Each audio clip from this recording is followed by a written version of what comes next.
Good evening. This is Tuesday, August 18th, 2020, and welcome to the San Gabriel City Council meeting. I call this meeting this regular meeting to order at 6:39 p.m. First, we'll have a report out from closed session meeting that we had prior to this by our city attorney.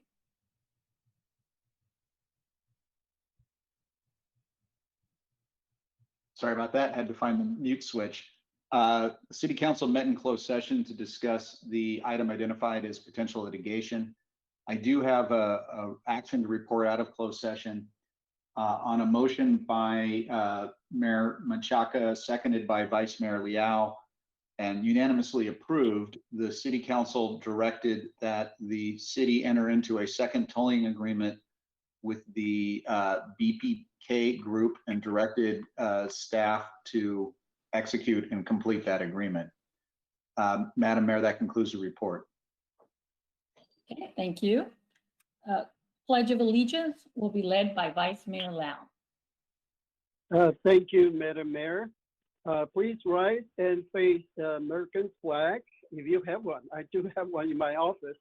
So place your right hand at your heart and repeat after me. I pledge allegiance to the flag of the United States of America and to the republic for which it stands, one nation under God, indivisible, with liberty and justice for all. Thank you. You may see it.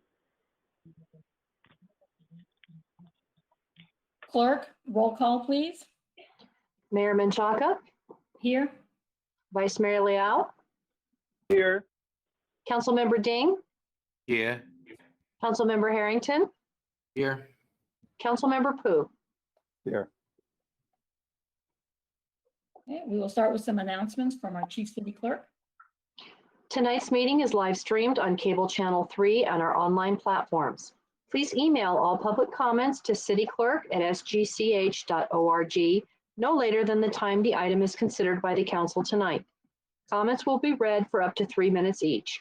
Comments received after the end of the public comment section will be forwarded to the City Council after the meeting. If you wish to be added to the distribution list to receive City Council agendas, please email your request to cityclerk@sgch.org. Okay, thank you. Approval of agenda. I will pass it on to our city manager, who has an announcement about new business item 6D, the Mission Playhouse discussion. Thank you, Madam Mayor and members of the council. So tonight we have an item on, as you mentioned, item 6D, which is a discussion on the Mission Playhouse. And I think it's an incredibly important item to our community, and it would have been heavily attended no matter what the circumstances were. But unfortunately, it looks like some misinformation has been disseminated through the community. And there was rumor abound that the Mission Playhouse was being slated for demolition and that we were going to sell the building and the property for development and that it was going to be permanently closed. And as a result of that misinformation, we've received, as of this time, over 300 comments from the public. And so if we read each one of those aloud, it could take up to 13 hours to get through that. So as I'm sure none of us wants to be here for the next 13 hours straight, I see two options for us on how to handle the agenda item tonight. Obviously, given the importance of the item, it's clear that it's something that the community wants to be involved in and should be involved in. So I would think option one would be to set a future study session at a special meeting for this, and this be the only item on the agenda.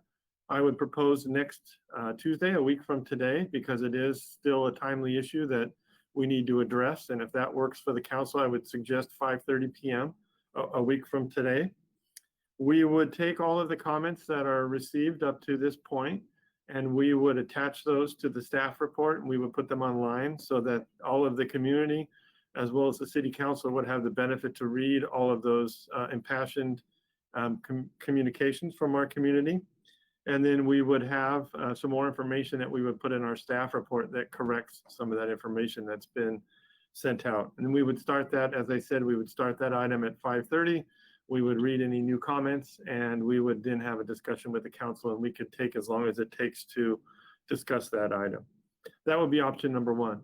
Option number two would be to set some sort of a time limit for tonight's meeting to end. Let's say 11 p.m. just for discussion purposes, because that's the time limit when our council meetings normally have to be voted on to continue any later. If we wanted to handle the item tonight, we would give a cutoff time now for the public and the community and ourselves to abide by. And then whenever we started that item at the end of our other agenda items, we would start reading public comment, and we would take as many of those as we could through the 11 p.m. cutoff time or whatever time the council set. And then we would adjourn to a special meeting. Again, I would propose next meeting, Tuesday, the 25th of August. And we would pick up at 5:30 or whatever time the council chooses. And we would start reading where we left off and read the remainder of the public comments. And then we would have our discussion at that point. Also open to any other suggestions for the council, but it is clear that this is going to take place over an extended period of time, no matter what choice that we choose. And staff is open to any suggestions if council has any input or better ideas. Thank you, Madam Mayor. Okay, are there any comments from council at this time? Okay, Madam Mayor? Councilmember Pooh? Oh, well, let's start with Councilmember Pooh and then Vice Mayor. Thank you, Mayor, and thanks, Mark, for the update and brief. I think I would favor the option A and the two options that you outlined, but I think I personally would prefer starting at 6:30 p.m. Next Tuesday rather than 5:30. Just allows us maybe an opportunity to get something to eat beforehand so that we don't have to make important decisions on an empty stomach. That's my preference. Thank you. Vice Mayor Lau? I prefer option B because, most of the people don't understand what we're going to discuss tonight. There's three options recommended by the staff, but nothing is considering selling the property or close down the Mission Playhouse. So none of those, and the rumor apparently, that's why I stirred up a lot of concerns from community members. But if we go through those three options, maybe it's a clear, decisions from our city council member. So I think option B, we can handle it tonight. Thank you. But Vice Mayor, just for clarification, we can't even have a discussion until we get through all the public comments. Yeah, well. Okay, so you're looking at 13 plus hours. No, you have to go through public comment first. Then we can have our discussion. So the proposal is to bring those public comments together and bring back the item next Tuesday with clarification by staff about those rumors or misinformation that's been disseminated. That's what option A is.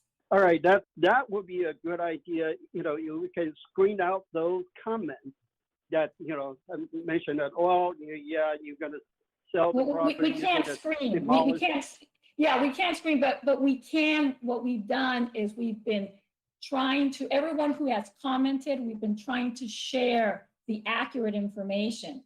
But we really need to bring this back. In my opinion, I like option A. Because it gives staff an opportunity to tackle it. Thank you, Madam Mayor. Okay. So in that case, I'll go with option A. So let's do it next Tuesday night and have further discussion. Is 6:30 okay? Does 6:30 work for you? Okay. Sure. We have two. We can, Councilmember Ding and Harrington, unless you have any comments, we make a motion to do that. If there's no further comments. I'm fine with that. That's fine with me. Okay, great. Councilmember Ding, I can see your face. I just can't see your, are you okay with option A? Yeah, I'm okay.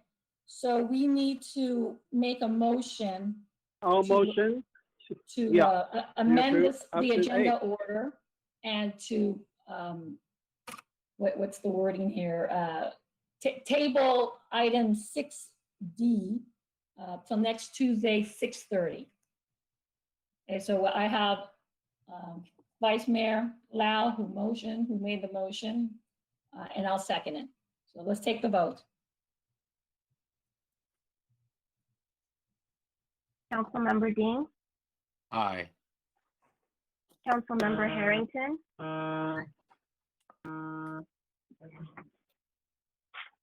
Councilmember Harrington, Aye. Councilmember Pu, Aye. Vice Mayor Liao, Aye. Mayor Menchaca. Aye. Motion passes by a vote of 5-0. Okay, next item, please. Presentations. Introduction of Planning Manager Samantha Tewasart. Presentation will be made by Assistant City Manager and Community Development Director Armine Shapirian. Good evening, Madam Mayor and members of the City Council and the community. I am very excited tonight to introduce to you the newest member of our team, who we have been waiting for a few months now. Samantha comes to us from our neighboring city of Monterey Park, where she spent over 17 years working her way through the different positions in planning. And she was recognized for being a top-notch planner and worked on a multitude of projects. I think I also favor her because she happens to be a Bruin. Samantha has her bachelor's degree in political science, urban planning, and geography from UCLA. And ironically, we actually indirectly crossed paths. We were there at the same time. She entered planning by being a summer student worker for the city of Rosemead, and later found that she enjoyed what she was doing and continued in that path, also having worked for the city of Alhambra. She is a San Gabriel Valley native. When we concluded the recruitment process, she mentioned to us that it would cut her commute significantly going from Alhambra to Monterey Park because San Gabriel would be the halfway point. So I thought that was interesting. She also is the mother of a first grader and a third grader who last week started school with Alhambra Unified.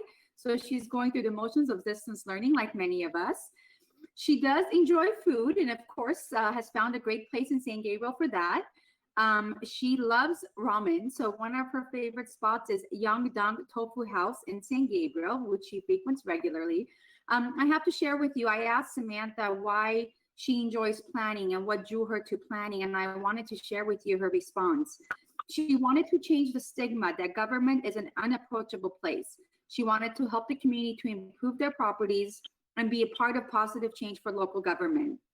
She also has a fascination with seeing two-dimensional drawings turn into three-dimensional developments. This is very true for Samantha because she has fostered great relationships in her role in the world of planning, because as she was making the transition to San Gabriel, I had heard from folks that they had really enjoyed working with her. And interestingly, she has some of the same developers and property owners that she's previously worked with that she's now working in San Gabriel.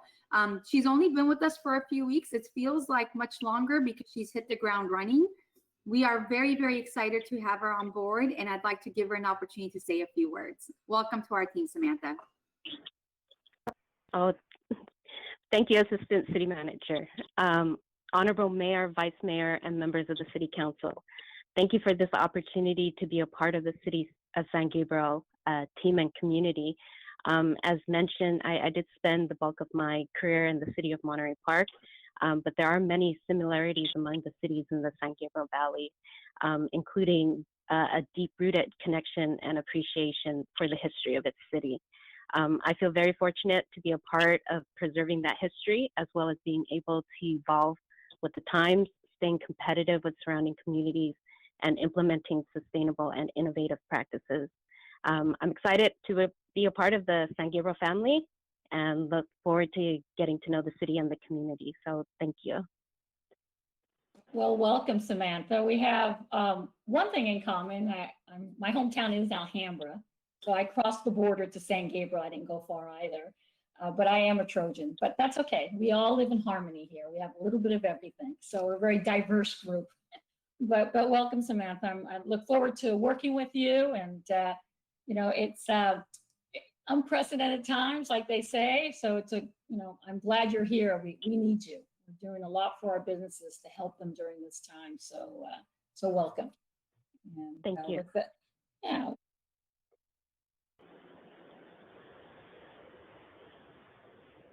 Next item, please. Madam Mayor, I believe the city manager has an announcement about our COVID-19 briefing. Thanks, Madam Mayor, members of the council. I'm just going to give a quick briefing tonight.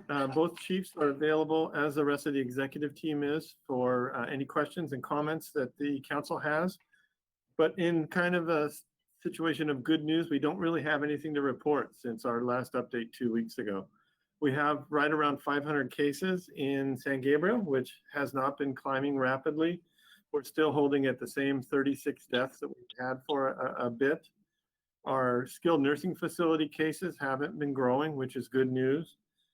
And the county as a whole, the hospitalization numbers are decreasing, and we're back almost to the level we were when we had our reopening and started climbing again. The positivity rate is decreasing throughout the county, and we're in that boat as well. And the death rate is decreasing. And all of those are good signs that, as Dr. Barbara Ferrer from LADPH will tell you, are proof that as us acting together as a community and a society can work together to actually change the numbers and do positive things. But it's also a sign that we need to continue, and we can't look at these positive numbers as a reason to start undoing the things that we've been doing. So I implore the council and the community and the staff and everybody to continue doing the hard work of social distancing and wearing your masks and trying to stay away from folks as much as possible. We are 100% healthy in the city organization. All of our departments are fully staffed and able to respond to calls for service and address needs of the community. And I'll end by saying that as of this time, our PPE supplies are good, and we are able to rely on the supplies we have for the foreseeable future. And we're able to get new PPE through our normal channels, and there aren't a run on those kinds of things. So with that, I will end my report, and all of us stand ready to answer any questions if the council has any. Are there any questions from the council? Okay, I see none. Thank you, Mark, for the update, and thank you, chiefs, for coming on board and being ready to answer questions. Okay, next item, Sharon. Public comment. This is the time set aside for members of the public to address the city council on items of interest that are not on the agenda but are within the subject matter jurisdiction of the San Gabriel City Council. The first comment this evening is from Lisa Chen and reads as follows. It's great to see that the city has a list of restaurants that are open during the pandemic and has posted it back in March.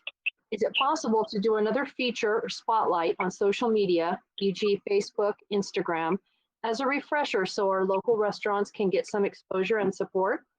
In addition to restaurants, do another posting about other services that may be open as well, e.g. barbershop, hair salons, etc. Thank you. The next comment is from Camelia Vera and reads as follows. Mayor, Vice Mayor, and City Council. San Marino has decreased their speed limits on San Marino Avenue, and they continue to actively monitor traffic by having regular police presence. This means we should also be actively monitoring the compliance of our current speed limits. Talk of increasing the speed limits because cars are going faster is a dangerous move. I respectfully ask that you not increase any speed limits for the safety of the people who travel on these roads. Ever since quarantine, people have been driving faster. This is lawlessness, and we should be ticketing speeders. If we did this, people's behavior would change to compliance. They may be upset, but imagine the lives saved as a result. I understand the issues that were talked about if you kept the speed limits as they are. I much rather you vote for safety than for increasing the speed. Studies show there is more damage done with each increase in speed. Once behaviors change after active ticketing, the studies can be repeated to show the speeds are being followed. Thank you. And the last comment this evening is from Christine Turode and reads as follows. At this time, I cannot believe that the City Council is going to defund the police department, take funds away from the Humane Society, sue Trump, and have watchdogs that you pick oversee our police when you cannot even fix our junky streets, have hazard poison spraying without notification to neighbors, coyotes running the street with mange. We have a water shortage and a sewer problem in this city. Don't you have anything better to do with your time than to make a dump yard for the lowlife that has presently moved into this city? Your staff is trying to move up in power and do nothing to make this city a better place to live. Our neighbors told you not to build, and your office gave a green light after neighbors complained. Lopsided city council meetings show what your agenda had in mind for the run of this city. And Madam Mayor, that concludes the comments.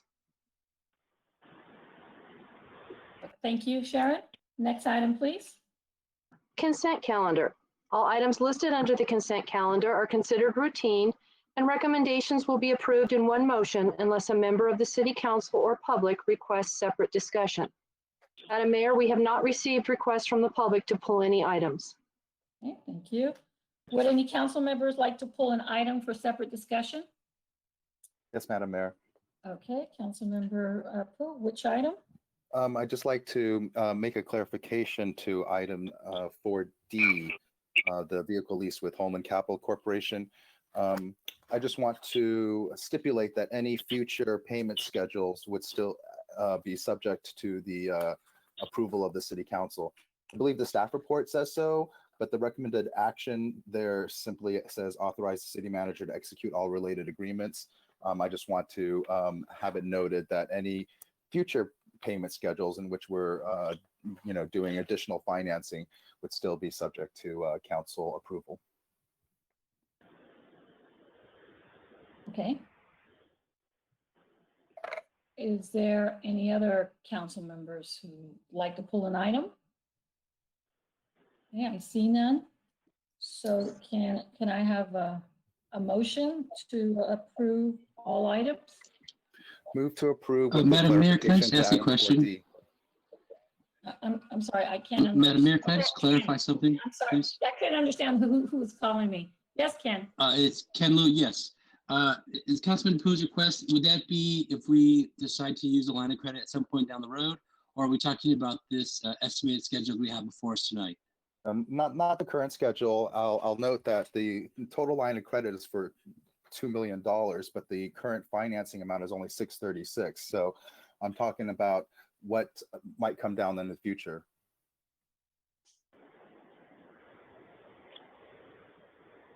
All right. Motion to perfect. approve Thank you. the consent calendar with the clarification to item 4D. Okay. Is there a second? I'll second it, Madam. Okay. Madam Mayor. Thank you. Okay, can we have the vote now?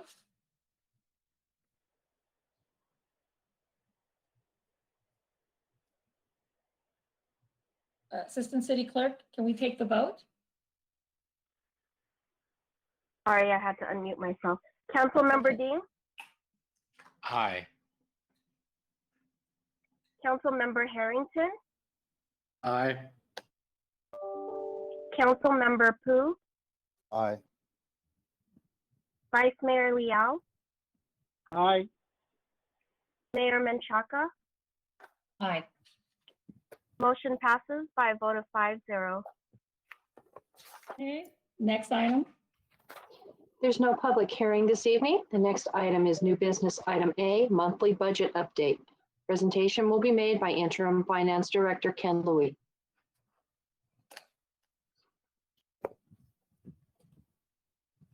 Thank you, Madam Mayor, members of the City Council. Well, tonight, as part of our monthly placeholder, we bring to you any updates that are material or any information that should be brought to the City Council. This is part of our continuing effort to kind of stay ahead of the whole COVID-19. As you're aware, the City Council adopted a surplus budget, and anything that would hinder that, we want to bring to your attention as soon as possible. Tonight, I want to bring 5 or 6 points to your attention. These are items that took place since we last spoke 4 weeks ago, and kind of talk about what the effects would be. First of all, we received funding for the CARES Act relief funds. We actually received $82,528, which is already in the door. And those first dollars that we received will actually go towards the last fiscal year. And the reason for that is we justified those funds based on last fiscal year's payroll. However, going forward, the plan is the balance of the funds we'll receive will go into the new fiscal year. So we're excited to get that money. Also, with the balance of the funding, The plan is to purchase equipment for the city, primarily technological equipment, which will assist the city in to continue to provide service to the residents and be able to accommodate this new way of doing business. And ideally, we'd like to bring forward to possibly at the next council meeting a list of the actual equipment we'll be purchasing for council's approval. The next two items we discussed last month, but because they're two of our bigger revenues, we'd be remiss if we didn't bring it up again. Basically, the property tax continues to be very, very strong. Property assessments are very high. And even last week, the LA County Assessor released its assessed values for the 2021 tax year.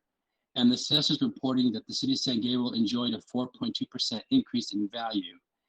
And that would calculate to an additional $30,000 higher than expected what we predicted to end at June 30, 2020. So that was good news. And also even this morning, it was announced that the housing starts nationally surged 22%, which tells us that the demand is still high for housing, which is simple demand and supply. So we can feel good, at least in the short term, that our property taxes will continue to be strong. Sales tax, no real new information. We know we're headed for a bad quarter. We don't have the official numbers in yet, but we know that the quarter ended June 2020 will be historically low. Again, as we've been speaking over the last few months, fortunately, we've been really gaining with the purchases on the internet, which go through the county pool. Some more modifications we want to bring to your attention. This is kind of a clerical error. We had mentioned to council that we want to more appropriately charge some of the expenditures that the general fund has been paying for over the years, which are more appropriately charged in different special funds. And one of them was charging $330,000 to the gas tax funds for the streetlight electricity, more appropriately charged there. So we did that on the general fund side, we moved it out, but we neglected to put it on the special fund side, on the gas tax side. So this is kind of a housekeeping change. We're asking council to appropriate those dollars in the gas tax fund. Some more cleanup in the way of risk management. As you know, there's a retrospect payment done every year, kind of a catch-up payment, if you will. And when we inputted off the bill, if you will, we picked up the wrong number. So we're asking for an additional appropriation in that. Also, we thought it'd be a good idea to note the salary savings to date.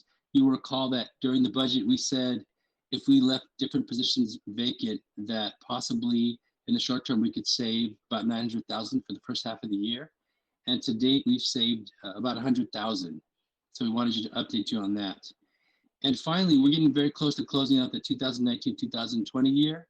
And with that, if we could look at the other slide, please. I think you have, there you go. It's a little hard to see, but basically it shows that we'll finish the fiscal year 1920, 741,000 to the good.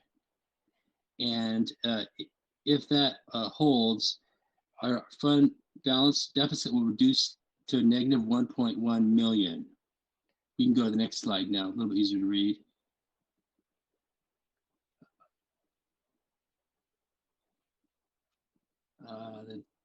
The slide with the fund balances, please. There you go. So what do these recent surpluses mean? Well, let's look at the actual audit. Let's start with an audited number, so a number that we can take to the bank. You'll recall at June 30th, 2019, we had a negative 1.8 deficit. And now with our recent estimated surplus of a positive 741, we would finish 1920 with a negative 1.1 million. And now, based on our adopted budget that council adopted recently, which shows 846,000 surplus, if that holds up, if we're able to see this to the end with a positive, at the end of this fiscal year, we would only be a negative 246, which all things considered would be very good. We'd be less than 250,000 away from being solvent. So that's the good news. We're definitely heading in the right direction over the last 2 fiscal years. And that's my report. I'll take any questions. Okay, are there any clarifying questions before we start with the public comment? Okay, I see none. City Clerk, are there any public comments?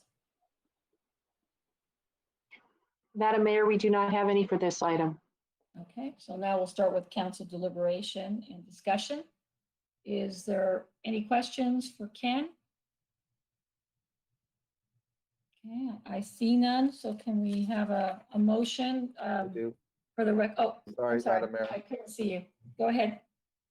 Yeah, so I'm looking at attachment B of the staff report, which is the general fund revenue and expenditures. And I just wanted to unpack a little bit. I know we've gone over this before, but the 2019 to 2020 amended budget for charges for service shows 3.55 million, and then but the actuals now are projected to be closer to just 3.1 million. So I just wanted to clarify or unpack that as to what the decline in that area was related to. Councilman, I'd love to get you a breakdown on that. I don't have that in front of me. I have the summary numbers, but I can definitely break that down for you, for the council. Okay. So I guess you'll be able to provide that information to us via email or something like that? Yes, tomorrow morning. Okay. All right. I just wanted to keep an eye on it because, you know, we went through the process of actually amending last year's budget and lowering that number. It looks like it's going to be coming in, you know, almost 20% lower than even what we amended it to. But then I'll notice that, you know, what we budgeted for was more in line with the 3.5 number. And so I just wanted to be sure that, you know, what we're budgeting in terms of revenue in that category, you know, will come to fruition. You know, same thing obviously holds true for taxes generally as well. But you know, obviously, as we've been noting, there's such significant uncertainty with respect to just sales tax and transient occupancy tax, in particular, that you know, that's going to be a lot harder. But charges for service, I guess I'm curious as to why we saw such a, you know, significant decline in revenue in actuals versus what we even, you know, amended it to. All right. Okay, thank you. Thank you. Okay. Madam Mayor, can I have a Yes, question? Vice Mayor, yes?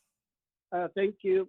Ken, on the same page, attachment B, you know, the fire expenditure looks like 2019 through 20, and then this year, 2020, there's a huge increase. I believe it's 1.4, almost $1.4 million increase for fire departments. I was wondering, what is the reason for such a big jump in our expenditure?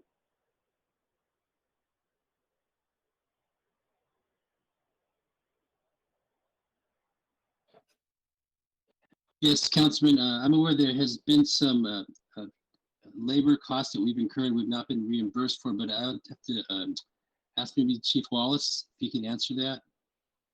Sure. Actually, our budget, I believe, in this document, the prior years was closer to $9 million. We actually came in under budget. It closer to, I believe it was 8.6. And a lot of that savings was due to our number of open and vacant positions that we have not been able to fill. So we've had a considerable savings there, and just we've plainly been very frugal as well. The 9.6 number for this year is our projected and budgeted number. I do believe we'll probably come in under that, as we are looking at staffing savings already. But I don't believe that there is actually a $1.6 million increase from the last year's budget. Okay, so that's just projected. It's not an actual number. No, the 2021 is our budgeted projected number, and the 1920 it was our actual year-end number, and you can see it was down about 400,000 from what we projected for our 1920 fiscal year. That is savings we had. Okay. All right. Thank you, Chief. Ken, I also have the question. This is quite simple because we received CARES Act total of 495,000, but as of today, we only received 82,528. You know, we're supposed to get paid for months of May, June, July, and August. We're supposed to get 4 months. You know, and because everything should be done by October. Do you know why there is a delay for this funding? They had told us they would pay us possibly in sixth. We've literally received to the dollar 1/6 of that number. And they made us justify showing our payroll, or we will justify it showing our payroll for last year. So the first increment that we got, we put against the old year. Any monies now we receive in the door will go towards the new year. And as I said a minute ago, the plan is, if it's okay with the council, is to use those dollars to turn around and improve our technological situation so we can continue to serve the public at the most optimum level. Okay. Another question is the gas tax. I guess I try to understand this.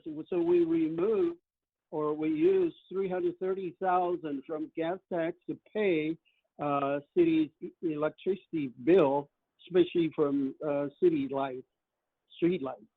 Is that the case? I'm trying to understand Yes. that. Yes, during the council deliberations, we'd mentioned to council that through the years, the general funds paid for a lot of things that were legitimate expenditures in some of the special funds.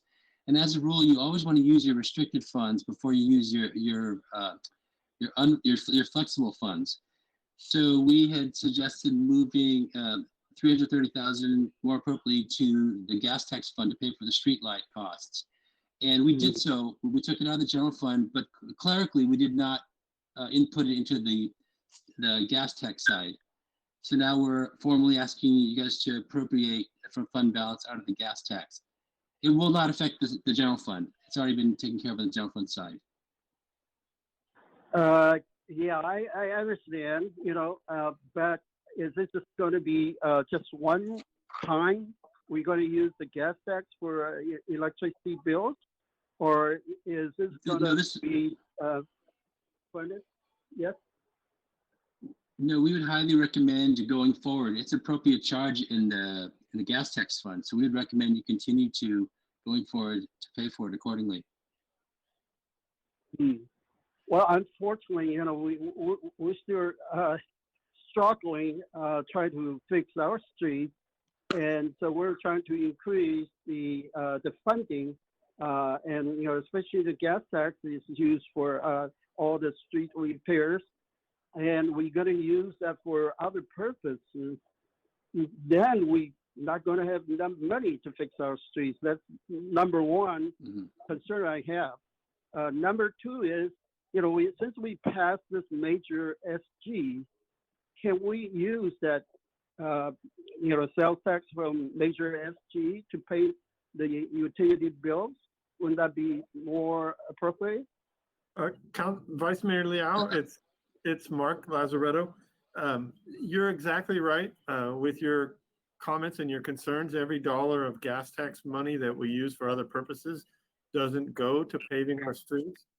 On the other hand, right now, we're trying to do everything we can to put money into our general fund to right-size our deficit fund balance. And the thought is when we're in a better position, if we put all of our costs that are eligible for gas tax funding into gas tax, and then we're in a better position, we can always use general fund money to pay for street paving and other improvements at that time. And you're right that we could use and intend in the future to use the sales tax proceeds for street paving, among other things. But at this time, with the coronavirus, COVID-19 reductions to our revenues, that money is gone to basically backfill the sales tax, Measure SG sales tax money is basically backfilling the lost revenue we have due to our sales tax dropping off by more than 25% and our TOT dropping off by more than 25%. So, well, Ken is right that this is an ongoing, we would recommend forever putting the electricity bill into gas tax because that's where it is eligible. We can always decide in the future that we can spend general fund money on street paving projects. So that part is temporary. The part that we would recommend making permanent would be paying for it every year out of gas tax. Yeah, in that case, I would, strongly recommend to reduce the street light expenses. If we can use all the LED lights and try to conserve the electricity bills, right away, we maybe can reduce 50% of the $330,000 if we, want to do it. But again, to fix our streets is the number one priority for our community. And if we cannot touch gas tax for any kinds of bond or any kinds of restructure of the revenue, I would strongly recommend, again, using Measure M, and so we don't have this kind of problem. We have to take away the gas tax for other purposes, and I would think, it's just temporary, but I don't think it would be a good idea. We continue using this, taking out gas tax for general fund.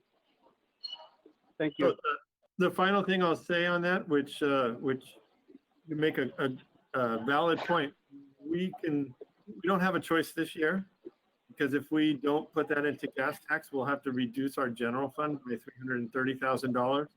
But we can have every year in the budget what's appropriate for that particular year. Okay. Vice Mayor, we will discuss this next month also, but I think we need to get a better picture of what our monies are right now. And so as much as we want to fix streets, as much as we have so many other priorities, tonight we're just trying to get this approved because we need to. They can't be moving funds without our approval. But this is an ongoing discussion, and we can, as a council, decide what the priorities are if we find ourselves in a surplus. I don't think we are going to find ourselves in that situation, but at that time, the council will discuss it, and that would be another separate agenda item.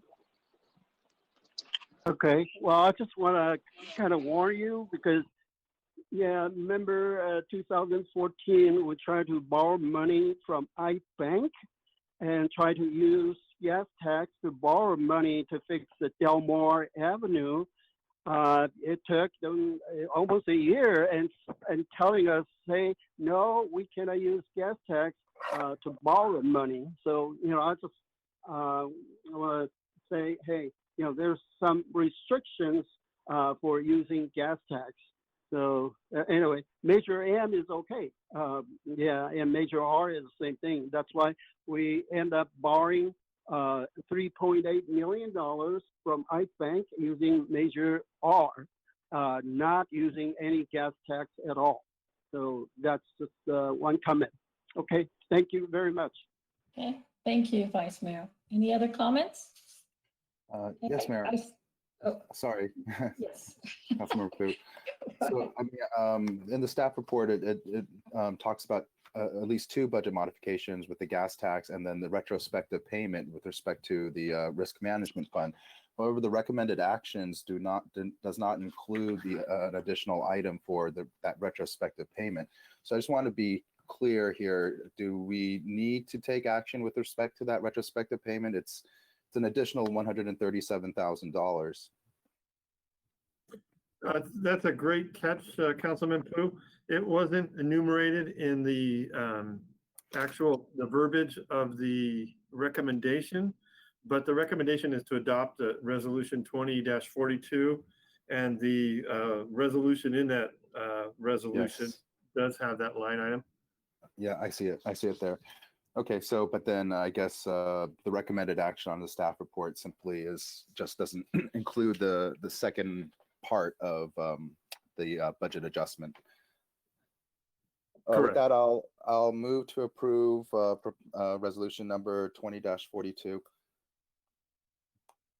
I'll second it.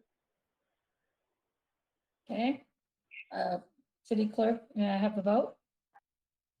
Councilmember Dean, Aye. Councilmember Harrington, Aye. Councilmember Pu, Aye. Vice Mayor Liao, Aye. Mayor Menchaca. Aye. Motion passes by a vote of 5-0. Okay. Next item, please.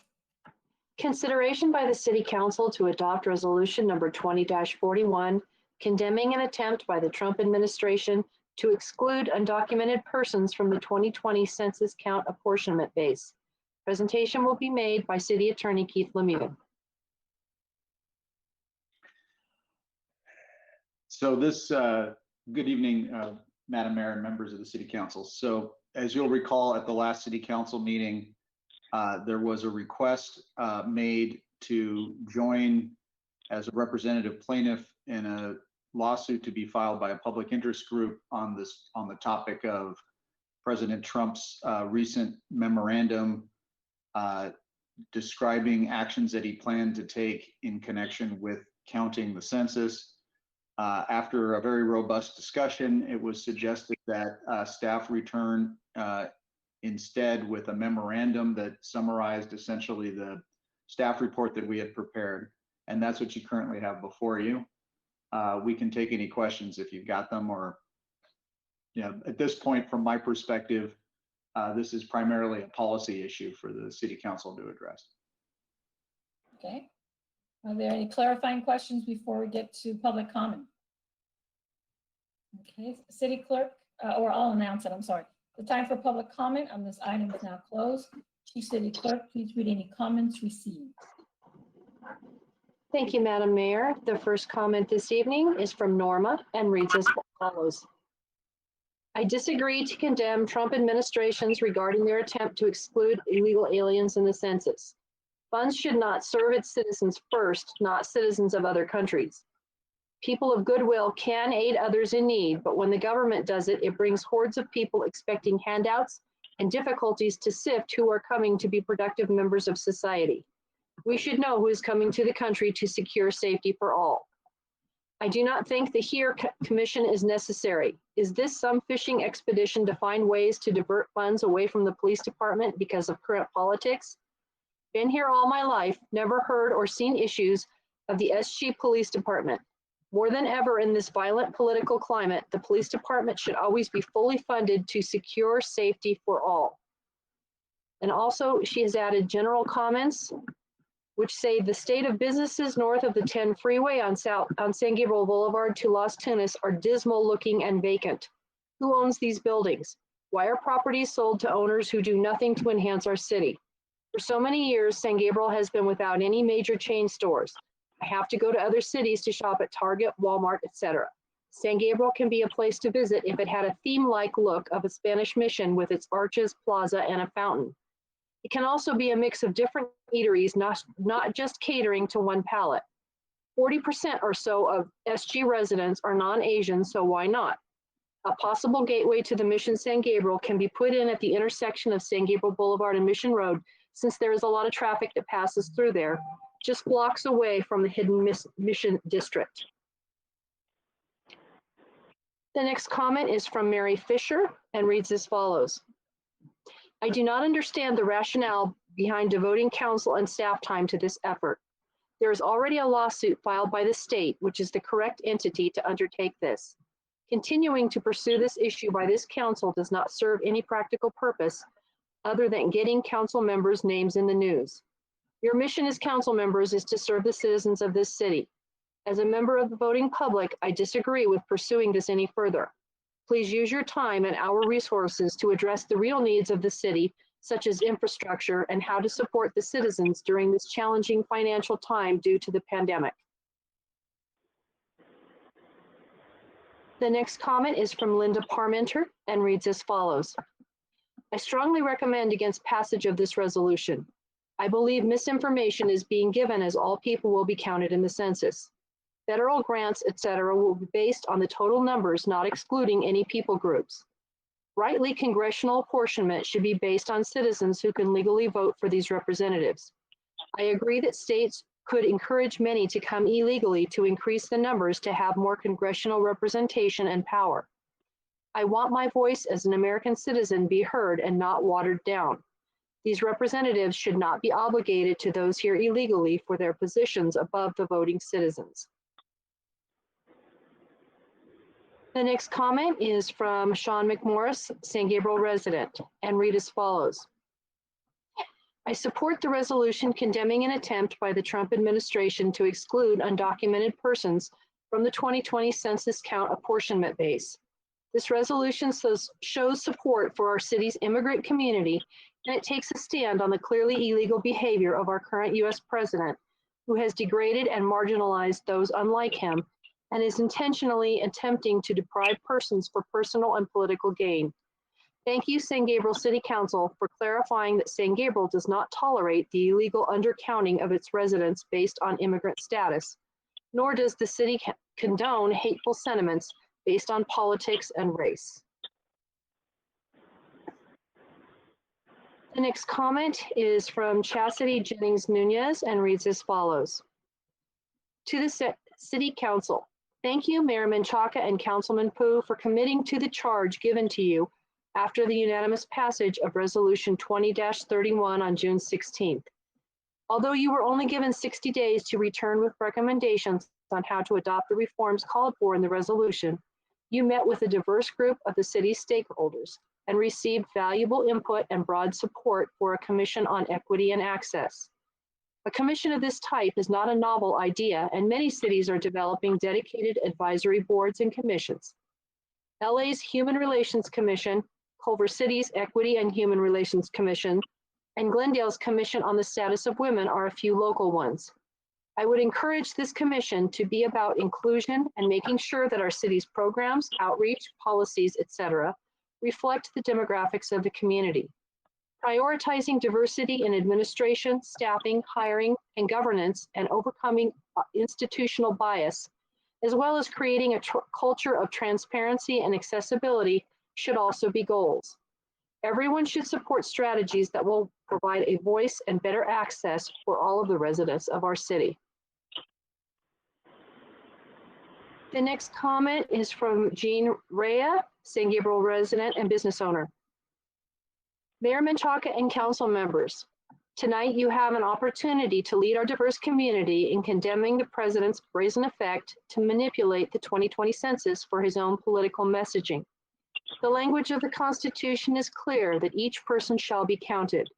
While many Americans may feel that immigrants, including those who enter the U.S. without legal authority, are either not persons or not entitled to be counted as such, we will all feel the impact of an undercount.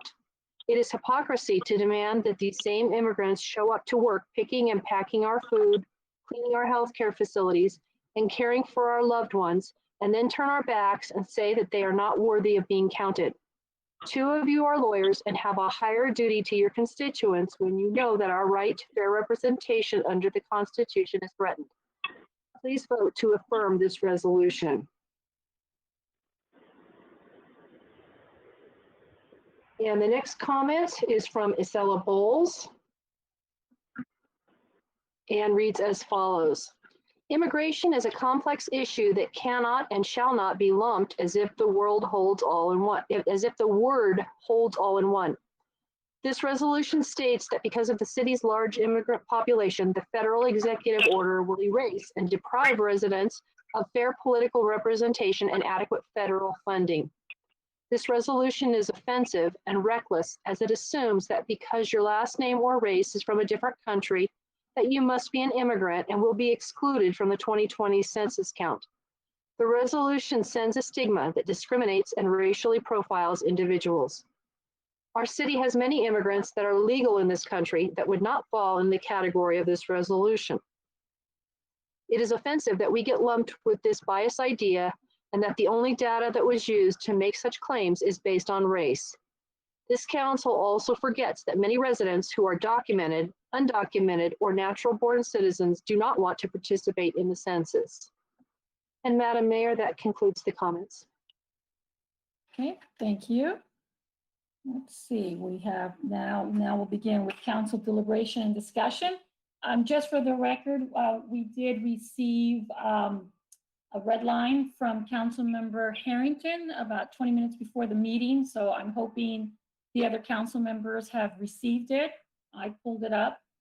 And let me just check in. Has everybody received it? Vice Mayor Lau or Councilmember Ding, do you have that red line that was sent to us?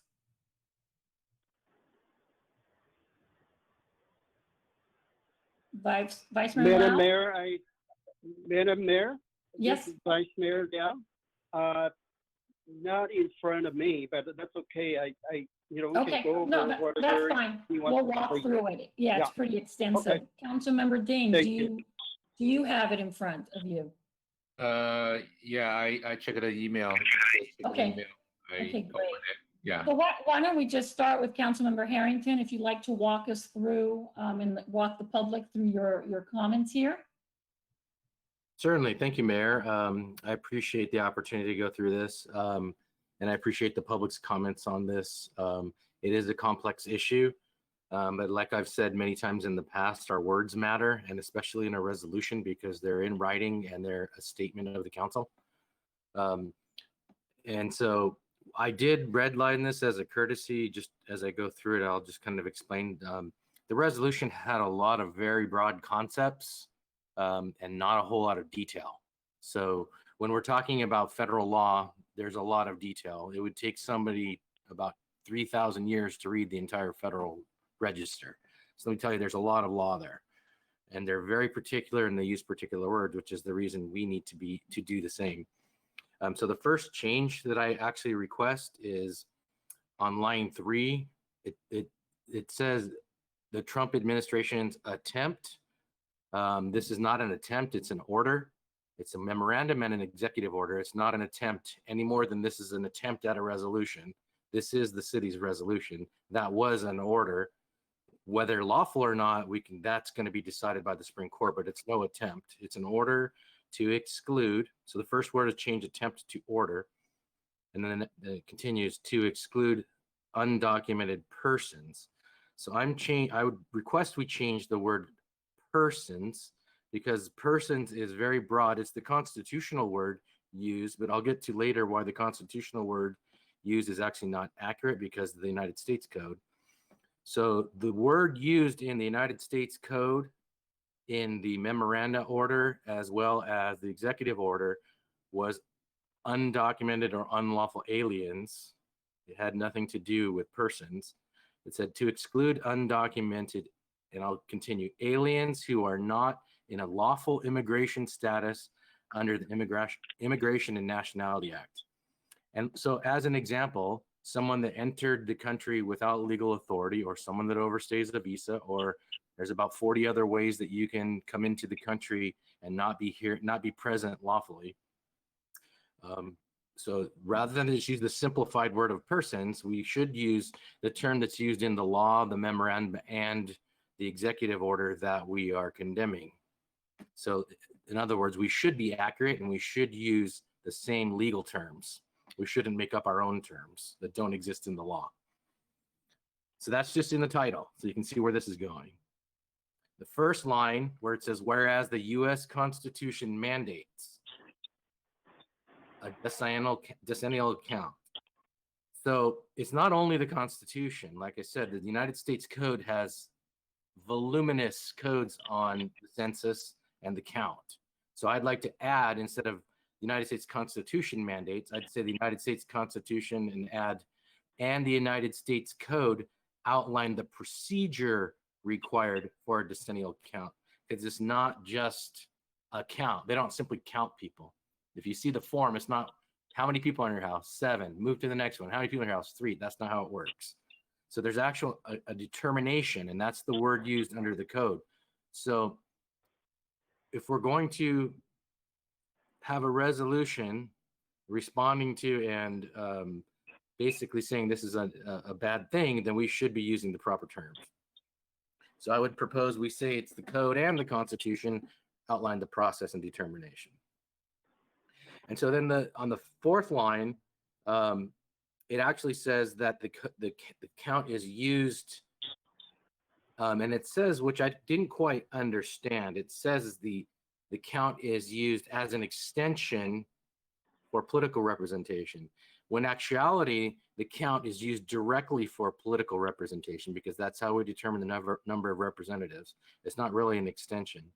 The president determines the number of people in each state, and then the states determine how to draw up their districts. So I'd like to change that to, by extension, the federal resources, not just the political representation.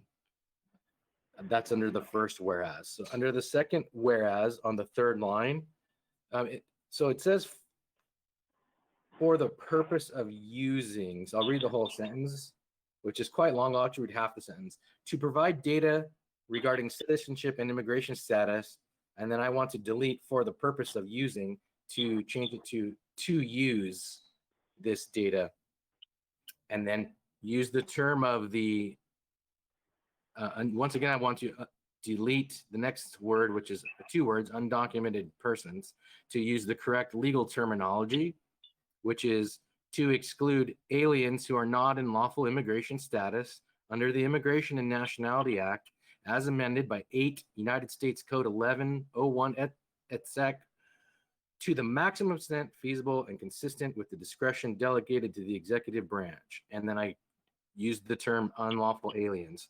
That is the correct legal term. That's the term used in the United States Code. That's the term used by courts. That is the term used in the memorandum. That is the term used in the executive order. So once again, we should use the correct term. The fourth whereas, the only change I had was to add to a modifier to where it says residents have access to provision. I said the provision of vital municipal services. It's just proper to use an article there. It was missing an article. And the fifth whereas, it says given the city's large immigration population, some of whom are also, and I deleted undocumented to unlawful aliens, the Trump administration's, and it says purported actions, and I'm saying, no, these are not purported actions. This is a memorandum order, so delete purported actions and insert memorandum order. And then it said, say, would in effect erase a segment. And it doesn't erase the segment. So I'm saying it's to exclude the unlawful alien population from the apportionment base. And in the original resolution, it says would deprive the city. No, it could deprive the city and its residents of federal funding. I'm deleting the political representation because actually only if you read the Constitution, only people eligible to vote can be represented. You can't vote illegally, in other words. So fair political representation should not be included in this. That's not what the census is for, as far as counting non-American voters and non-persons that are here legally. So federal funding, so up until federal funding, I would delete that and then just remain the rest. So the next whereas, it says, whereas the San Gabriel City Council desires to have all persons counted in the 20 census for the person of apportionment. And I added of federal resources because I want to be very clear. I don't believe, and maybe I'm wrong, that we're trying to say that the census should give unlawful aliens political representation, as in you get Congress members, which has been done in previous censuses. That is the whole point of this, and that will be determined. There's actually more than one case. There's actually a few states that are suing the federal government for trying to include aliens, which has happened in the past in 1920, 1966, 1950, and a few other years. And that's just been punted every time. So what I'm saying there is I'm only going to sign on board for the federal resources portion because I believe that the federal government has an obligation and a duty to protect our borders, which it has just massively failed at for 50 years. Due to that, it causes our city to have added costs, which we should be included in the federal distribution of funds. So I do agree with that we should not exclude unlawful aliens from the count as far as the funds we receive. And then, so I actually wanted to say because this resolution makes the assumption that the apportionment is constitutionally mandated, and I would change that to as required by law and ultimately decided by the Supreme Court, because there are several cases on here. So it's not, the question of whether it's constitutionally mandated is still undecided. We're making that a predetermined thing. So and it hasn't been determined. I don't know when it will, but there's lots of briefs on that, both sides. You can read them, and I've read a lot of them. So next we're getting to the actual resolution, section 1. So the city of San Gabriel condemns the Trump administration's attempt to exclude undocumented persons from the census apportionment count, which will harm communities with high immigrant populations through a loss of federal funding. So I would propose we add the July 21st presidential memoranda order to exclude unlawful aliens from the census apportionment base, which could harm communities with high unlawful alien immigrant populations through the loss of federal funding. And the reason I'm being precise there is that is exactly what the argument is. So there's just like as a matter of law, the court will say you no more could you prove that people are excluded by simply including a question. That wouldn't be enough to strike that question. That's actually not how this question got struck. So anybody that cares to read the actual court case from last July, the case had nothing to do with whether the president has the power to ask the question. It was actually asked in every single question from every single census from 1820 till 2000. 2010 is the only census that it didn't appear in.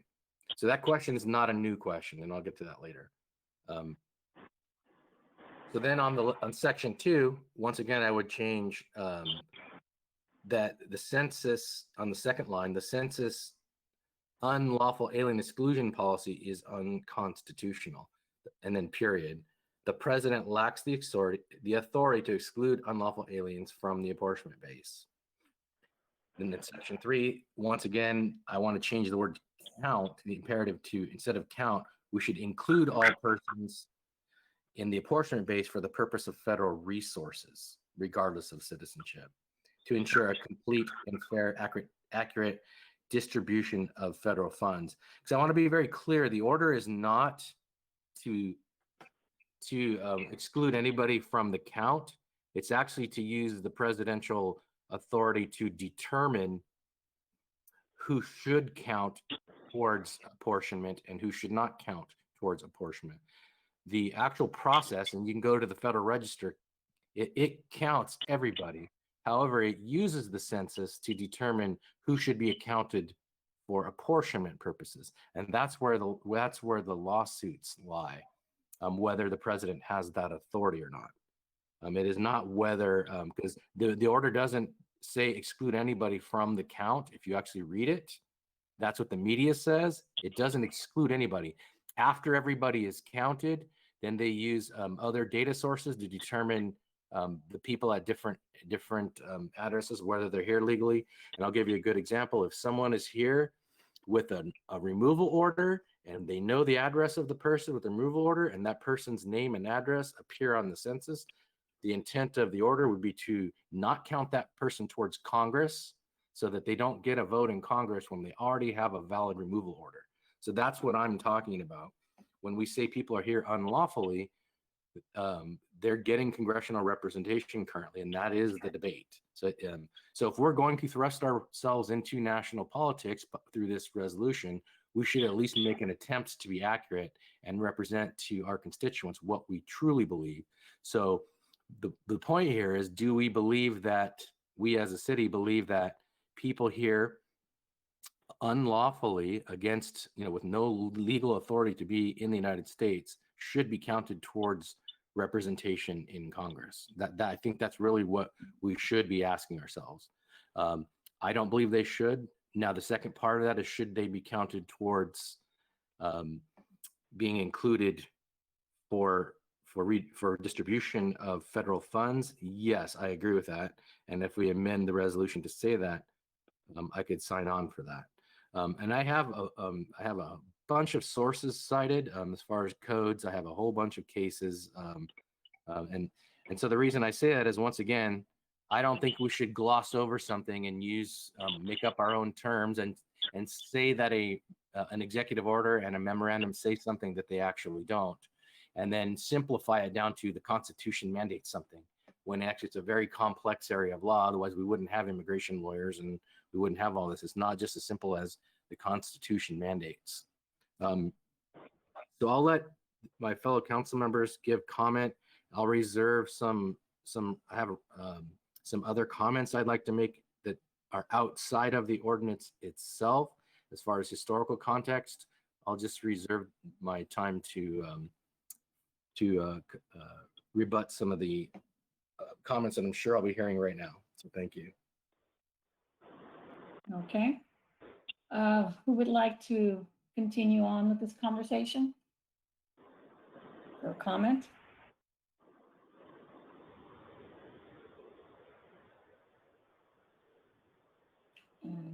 Seeing that, well, I'll make some comments. I first of all, I wish this would have been given to us earlier. I know I was working with the city manager and unofficially, asked that the two people who are the attorneys in the group to maybe work through this before it came to council. And so everyone, would have adequate time, including the public, to review it. And, we talk about transparency. Now we're reviewing something at the last minute. We can't even show it to the public yet, even with the walkthrough.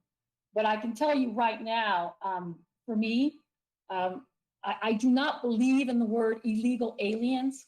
That is not a word that I want my city to ever be associated with. So just with that term alone, it is completely unacceptable for me. So I'll start with that.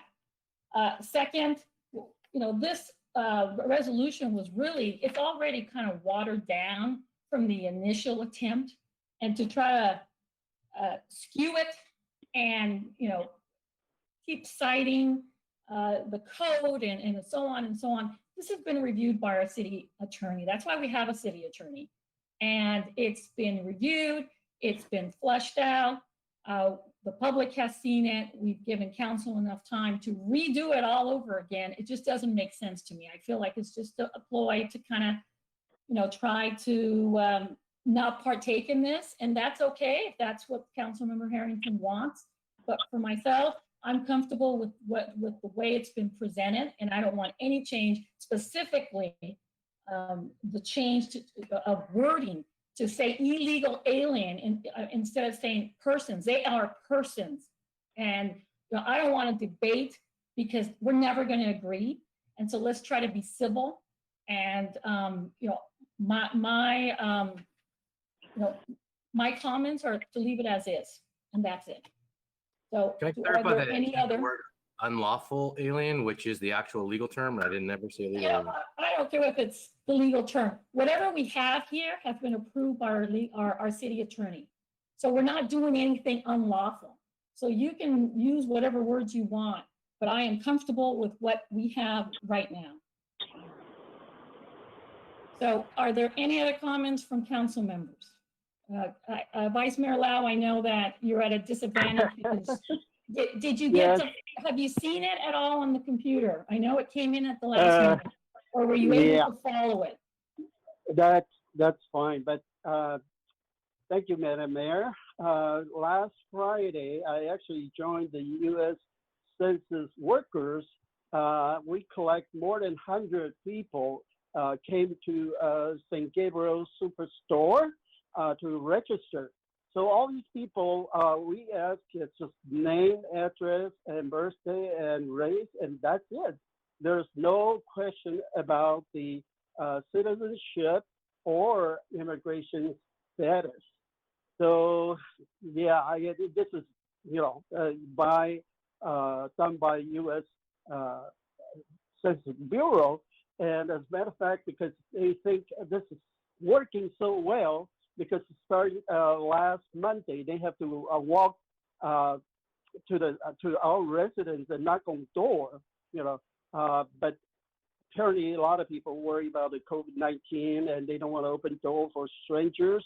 So it's not working very well. So U.S. Census will have another event at the St. Gabriel Superstore and working with 17 Chinese-speaking Lions Club. So that covers the total St. Gabriel Valley area, and hopefully we'll attract maybe another 100 or more people that will come and register. So to the question is, the actual work done by the U.S. Bureau has totally disregard with the citizenship or legal alien or whatever the term. So no, I agree with Madam Mayor.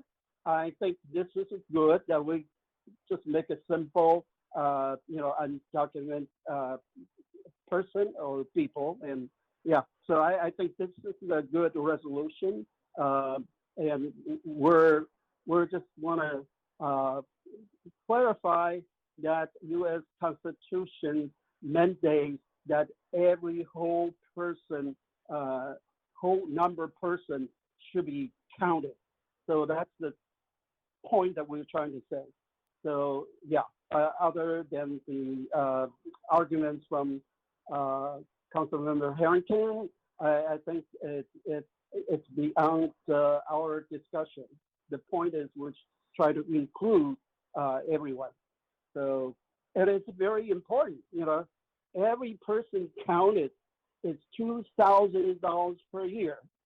And for instance, if we're like 69% and we miscounted, I don't know, 3,000 people, and that would be a loss of $6 million every year to the city of federal funding. So it is very important for our cities to count everybody. And I think we just want to make the point that we agree with the U.S. Census Bureau that we should include everyone for now, unless Trump administration could do any executive order. I don't know. Then that would be obviously a violation of the Constitution. So for now, what we can do is we just want to state our city's position. We want to include everyone, the whole number of persons in our city. So that's my comment. Thank you. Thank you, Vice Mayor Lau, for your work with the census also. I did see that. Be very careful. Use all the protective gear, but thank you for recruiting people to, or encouraging people to sign up for the census. It's so critical right now. So I want to thank you for that. We have 2 council members who haven't spoken yet. Is there any further comments? I see none. No. I'm sorry, Council Member Pu. Yeah, thank you, Mayor. I just like to, I agree with our mayor and vice mayor, and I'd like to thank the mayor for her strong words, and also the city attorney's office for pulling together the resolution. To me, it's very simple. If we support the inclusion of all persons in the census, then we should, adopt this resolution as a means of taking leadership. And in a way, I also agree with some of the other public comments then that, not to waste too much time and energy on it. The resolution as drafted is, perfectly fine and simple statement. It uses terminology that's used in the Constitution. And I think that we should just move forward with passing the resolution. Thank you. Thank you. Councilmember Dean. Oh, okay, I just want to make sure the resolution we have, it's a legal document or just a resolution, just tell someone what we think about it. Because I think that the Councilmember Harrington looks like more knowledgeable for the legal term. It looks like, yeah, so that's my question. I need Keith can help me too. This is a statement of policy. So this is not intended as, this will have no legal binding effect on anything in particular. It's more of a statement of purpose and policy of the city. It's basically telling the public how you feel about this topic. Okay, thank you, Keith. So for my understanding, when the last 2 weeks ago, I recommended like a resolution. I think it's my understanding also like just very simple. It's use the simple language, let our community know, our council member is concerned about it, this issue. So for my based on like the mayor and vice mayor say that. So I agree. Just use the very simple words, let the people the more understandable.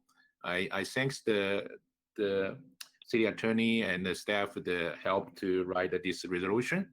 Okay. I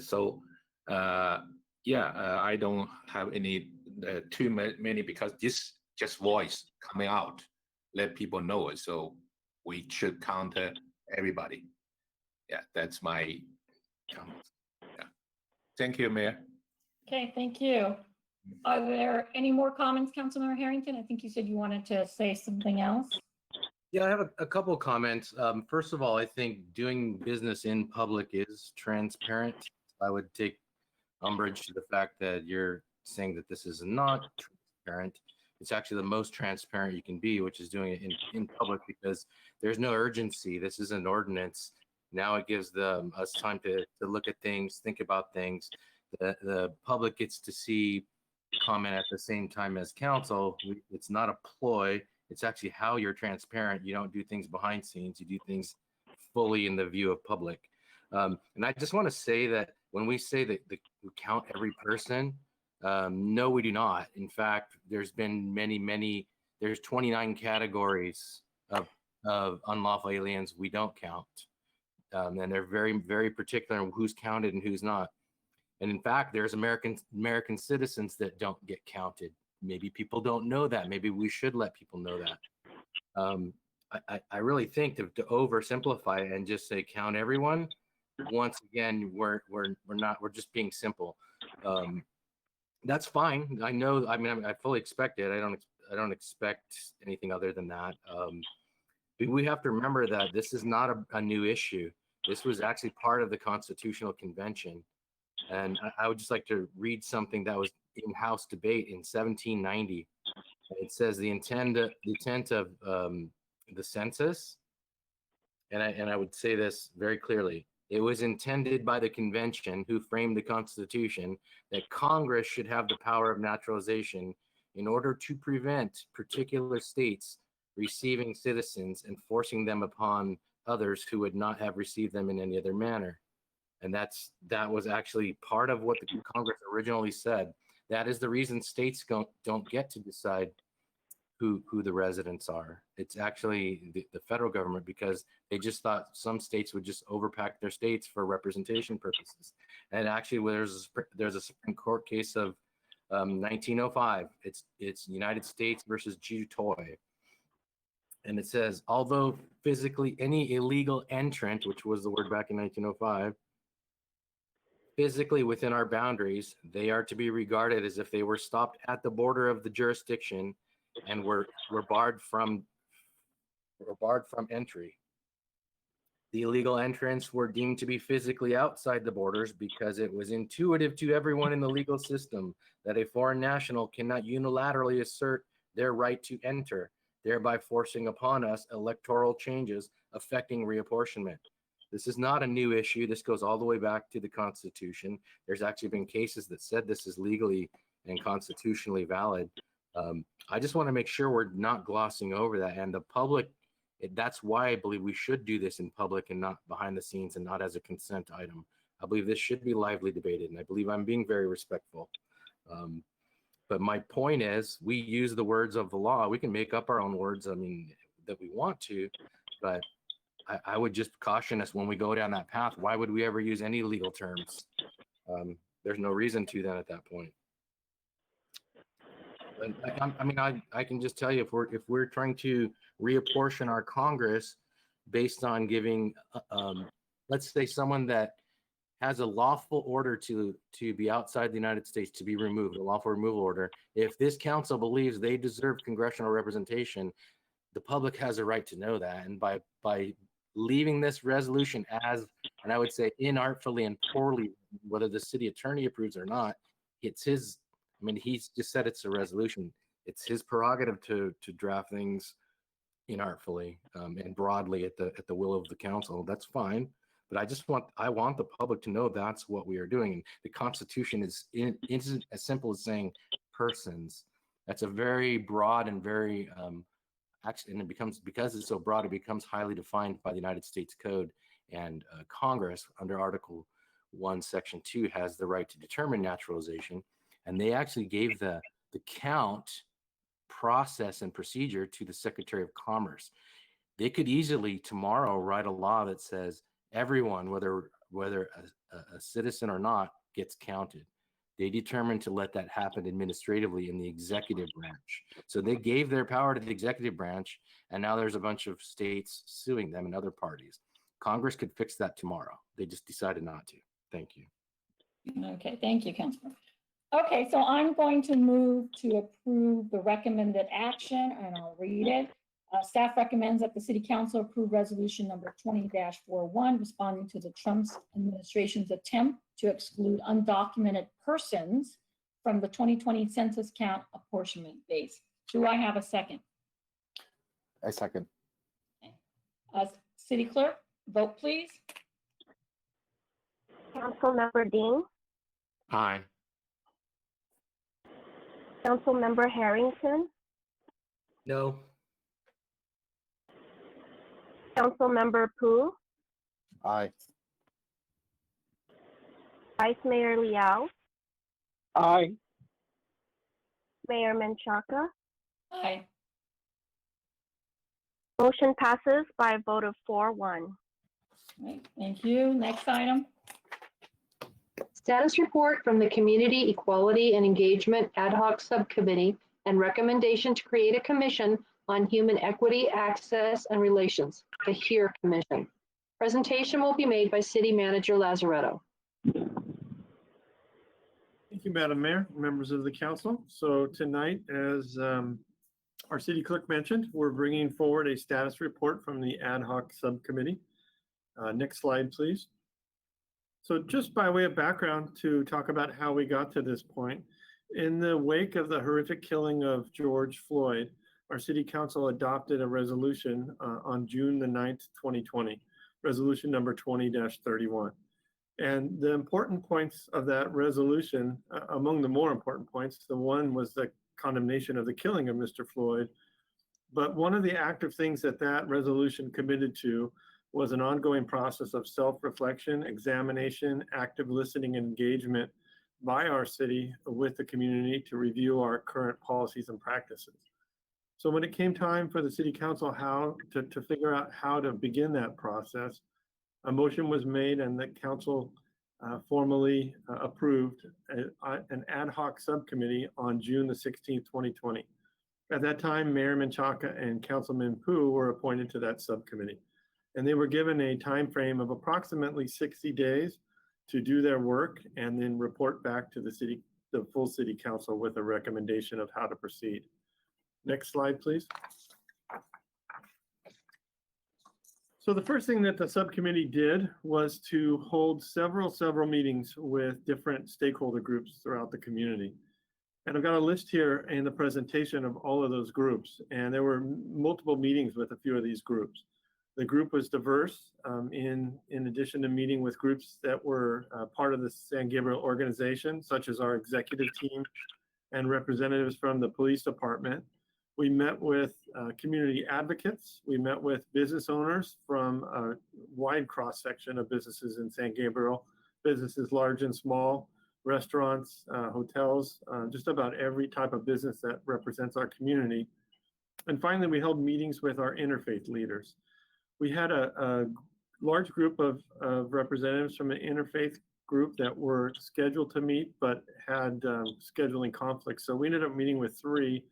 But the reason I point that out is that group is very energized to continue on with those specific meetings outside of this process and to have an interfaith group. So I'll say that this process of engaging the community has already started to pay back in ways that I don't think has happened in the city, at least in the 3 years that I've been here. Next slide, please. As part of those subcommittee meetings, we asked questions of all of those participants. Things like, what does the killing of George Floyd and the protests that followed after, what does that mean to you as an individual? What does that mean to you as a representative of our community?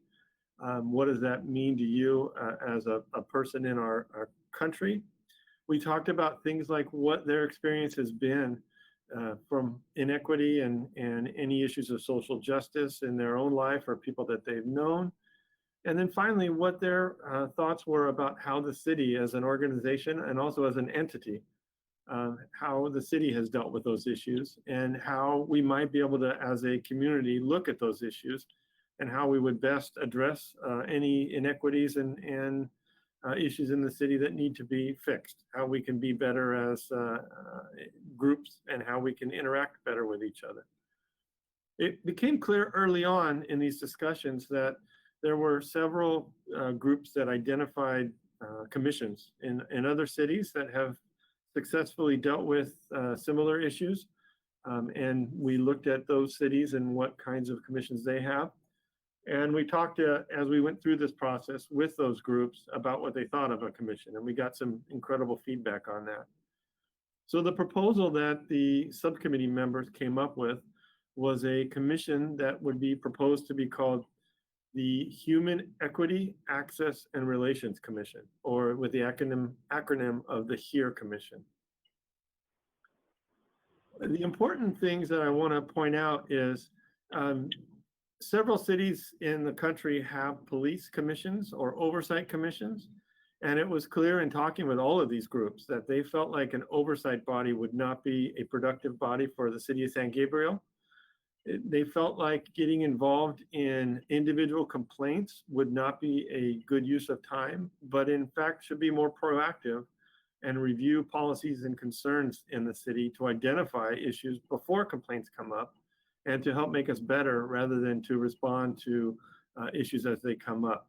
So it was clear and it was important to the committee members that whatever commission came out of this not be labeled or thought of as a police commission, and that it be looked at as a body that would oversee the entire organization of the city, but also work in the city itself as a way to try and bridge relationships between community members within the city.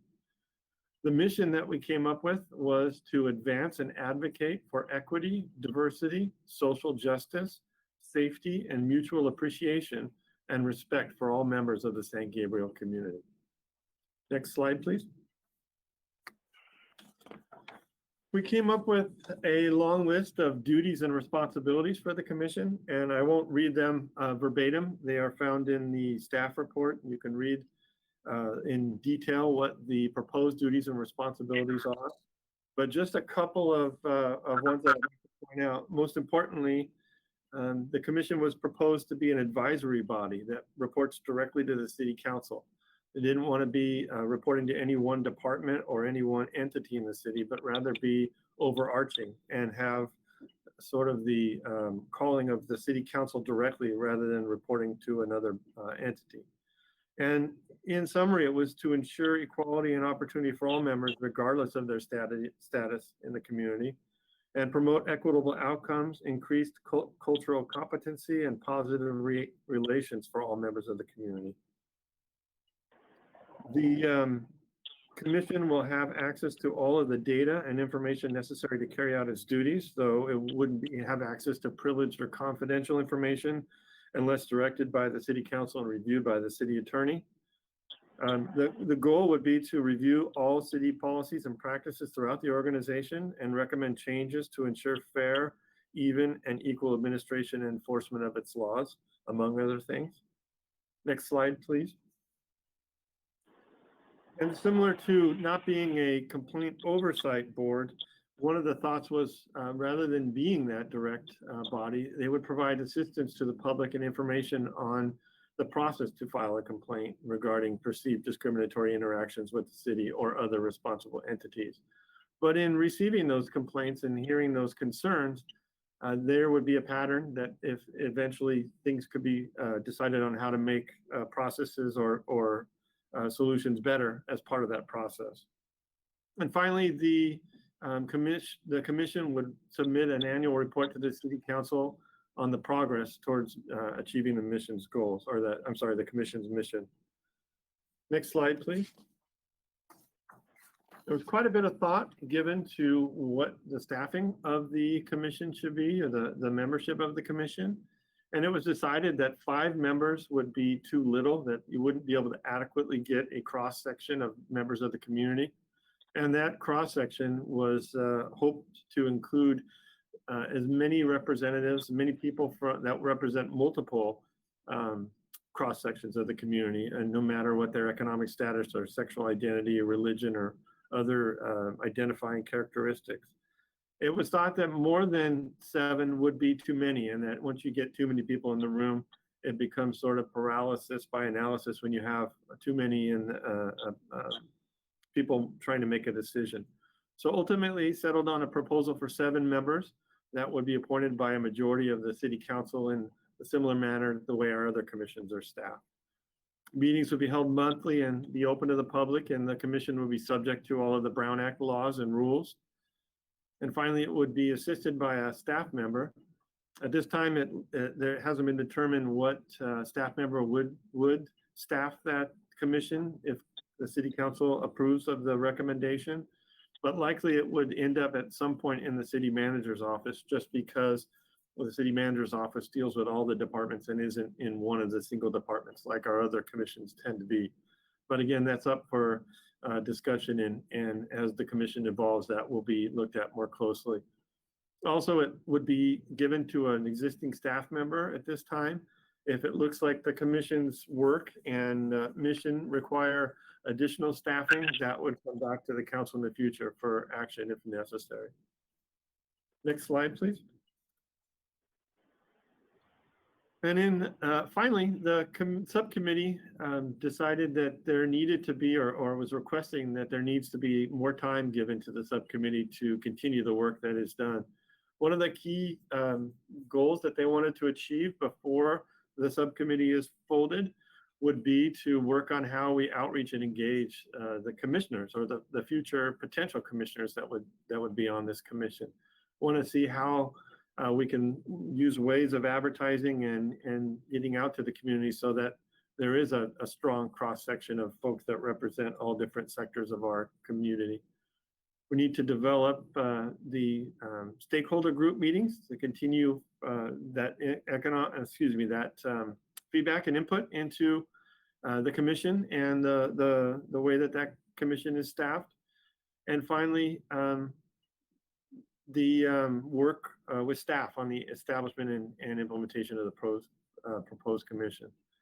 So all of that to say, the subcommittee is recommending that, again, it be for a finite period of time, not to be going on in perpetuity, but for an additional 4 months with that list that's in front of you now, in addition to other things that come up to be their goals for that 4-month time frame. Next slide, please. So with that, before I turn it over to Mayor Menchaca and Councilman Pu, who are the 2 subcommittee members, for any additional thoughts or closing comments, the recommendation before you tonight is to direct staff to bring back an ordinance to create a commission on human equity, access, and relations, the HERE Commission, and to extend the ad hoc subcommittee and continue the appointment of Mayor Menchaca and Councilman Pu for an additional 4 months. And just to reiterate the ordinance, we would codify this in our city code so that it would have a mission that would outlive this current council and current staff. It would take 2 readings like any other amendment to our code. And so it would be effective in a month. And then after that, it would take the time to staff that advertise for commissioners. So it would likely be a 3 to 5 month process to fully staff the commission and start having those meetings. And with that, I would turn it over to Mayor Menchaca and Councilmember Pooh. Thank you very much. Great, thank you, Mark. Councilmember Pooh, did you want to start or I can start? Okay, great. So I'll start first. I wanted to thank the staff for the work, for the collaboration with the ad hoc committee. This was a huge undertaking. 2 months is a very short period of time. And if you look at the list, we really got a lot accomplished. Not only did we were able to make that outreach to a wide variety of groups, but we actually were able to put together a proposal for a commission.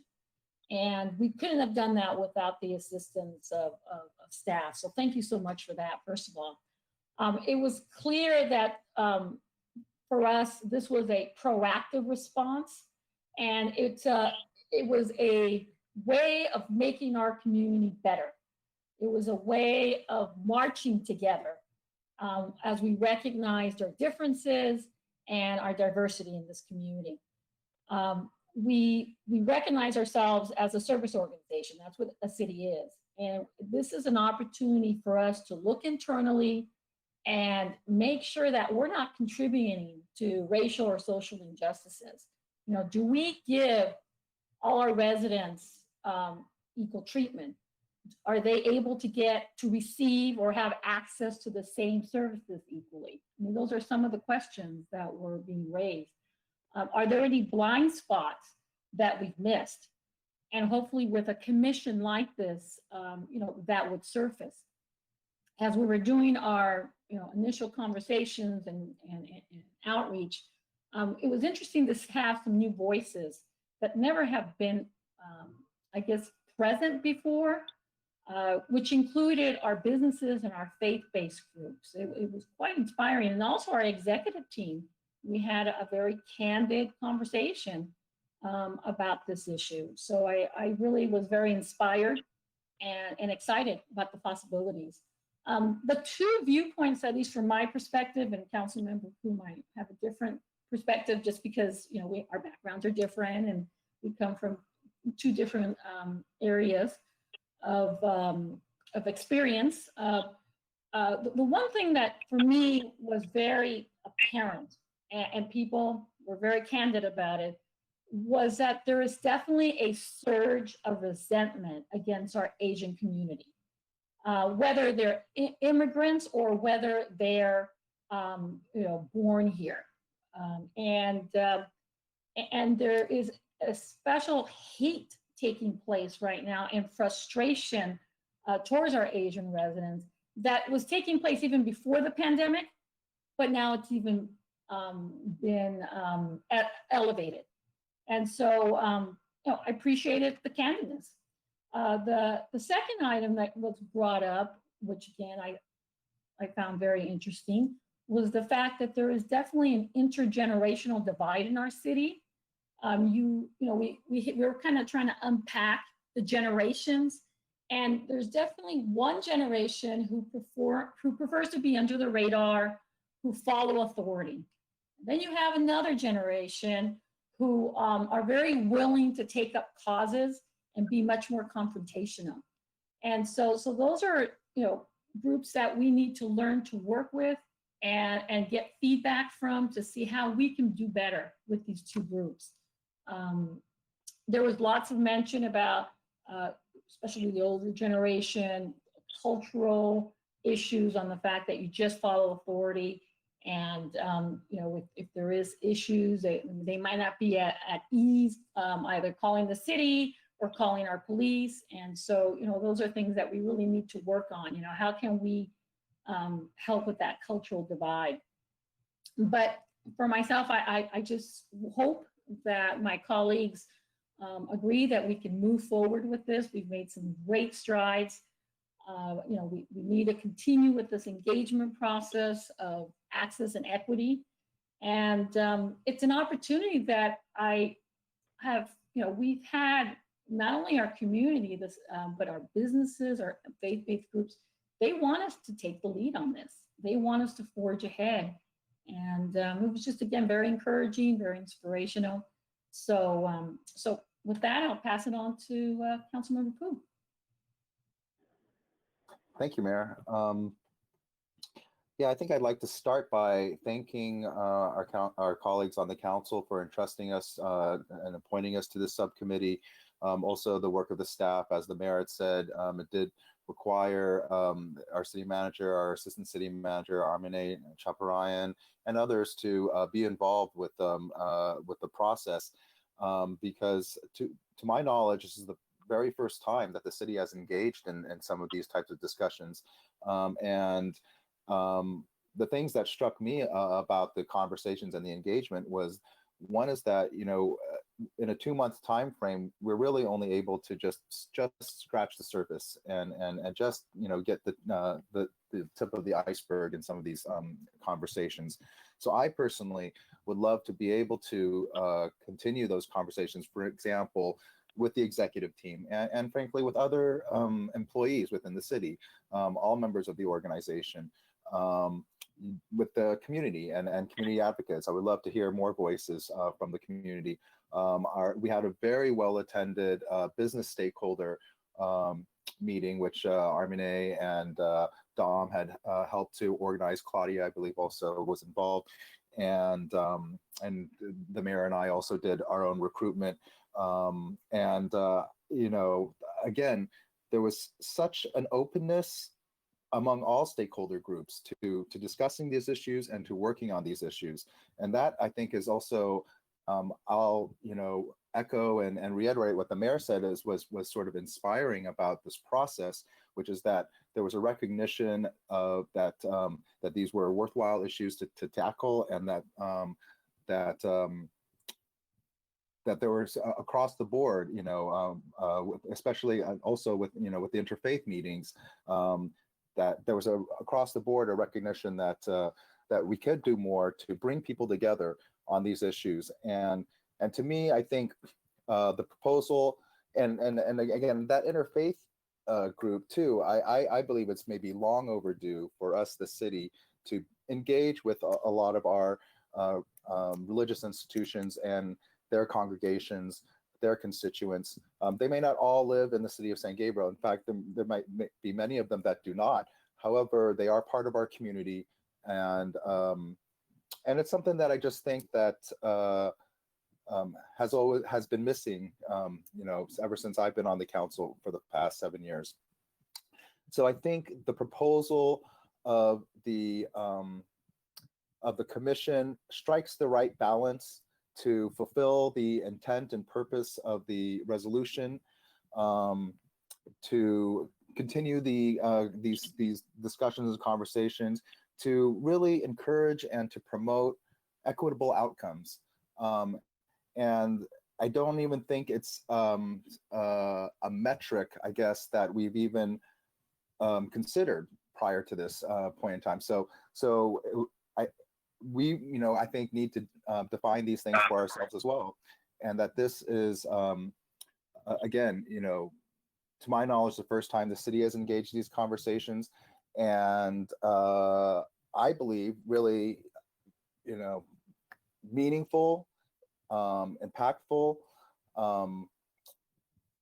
you know, the perfect time to engage in these conversations. And I think that, speaking to some of the points that the mayor brought up, you know, yes, you know, we know that there's been increased incidents of bias and discrimination against members of the Asian American community. You know, just a few weeks ago, an 89-year-old Asian woman was actually even set on fire by two people just happened to be walking by. There was like no apparent reason for that. But I'd like to say that, you know, there's bias and discrimination against all groups that I think we could address, and that so it's by no means the sole issue that that would be focused on. And in fact, I would expect and assume that hopefully this commission, if approved by the full council, would address all of those types of issues. including those that might be in blind spots that we're not yet even aware of. I echo what the mayor said about the intergenerational divide. And in that regard too, we talked about, touched upon some of the, legal terms with respect to immigration, but I'd like to talk more about the cultural and social aspects of it, because I think we all can recognize that first generation immigrants to this country do have a very different perspective oftentimes than generation 2.0 plus. And myself, I count myself as generation 2.0 plus, as I was born here, raised here, went to school here. Some people say that that's the first generation, but in my mind, the first generation of immigrants are those that actually immigrate to this country, and then 2.0 plus are those that are subsequently born and raised here. And I think that has a huge, cultural and social. There are huge cultural and social differences there that are generational, but it's also based on well, I guess that, yeah, you can say that they're generational, but it's easy to see how folks who grew up in a different country are obviously going to have a different experience and different perspective than those who grew up in this country. And we see that in almost every single household and in San Gabriel, and or at least in a lot of parts of the city. And I think that is something that we can try, that having these conversations and going through this process, can help us to better engage and address some of those types of issues. And frankly, I feel like that, again, this is just the tip of the iceberg, but continuing this process, and eventually, as Mark said, establishing a commission wouldn't necessarily be overnight either. But if it is established, then that commission could continue this work and continue the engagement process that we started here, and that hopefully would have also benefits for the entire organization, including the police department. As great a job as Chief Harris and the PD have done in really engaging, some segments of the city, we could continue to expand that and get more people involved and engaged. And that was actually even, brought up as part of within the interfaith meetings. So that's why I feel very encouraged by the progress that's been made, and the willingness and recognition of the various stakeholder groups to come together to talk about these issues, and to just be engaged and involved, is something that frankly I haven't seen since I've been on the council here. Sometimes in various limited forms, but I feel like that the current opportunity here is broader and deeper than I've ever seen it before. And so that's why I think that the recommendations of continuing the ad hoc committee for another 4 months, just to sort of try to round out some of those conversations. We don't want them to just be sort of one and done. We do want to try to establish a foundation that the commission could then build upon, and then of course establishing the HERE commission to continue that work, whether that commission would be ultimately established in 6 months or however long it might take. We would need to be able to, I think it would be great to be able to hand over, sort of to pass the baton. I heard a speech recently that that the promise of America is it's not a sprint, it's not even a marathon, it's a relay race that you have to pass the baton from one to the next and from generation to generation. And so hopefully we can get that relay started and pass the baton to whomever comes next. And yeah, I think that rounds out my comments. And I think engaging in these conversations was difficult at times, but also really inspiring. And I think that doing this difficult work will yield benefits, not just for us as a city, as an organization, but for our community. And in a way, it's a way of providing healing. And so I think that that's something that's really important. Thank you. Thank you, Councilmember Pu. Okay, I will now announce the time for public comment on this item is closed. Chief City Clerk, please read any comments. Thank you, Madam Mayor. We have 10 comments on this item this evening. The first is from Norma and reads, I do not think the HERE Commission is necessary. Is this some fishing expedition to find ways to divert funds away from the police department because of the current politics? Been here all my life, never heard or seen issues of the SG Police Department. More than ever in this violent political climate, the police department should always be fully funded to secure safety for all. And the next comment is from Charmaine Licardi and reads as follows. Wow, obviously council members Pu and Menchaca are following the national movement to weaken the police. Yes, leading the charge locally for these far left political aspirations will just be another notch on that lipstick case. We get it. What residents want takes back seat to your political careers. Followers of these two on our local next door site even admit they want to take funds from the police. One of these followers even admitted to me today that police funds could be used to help our playhouse.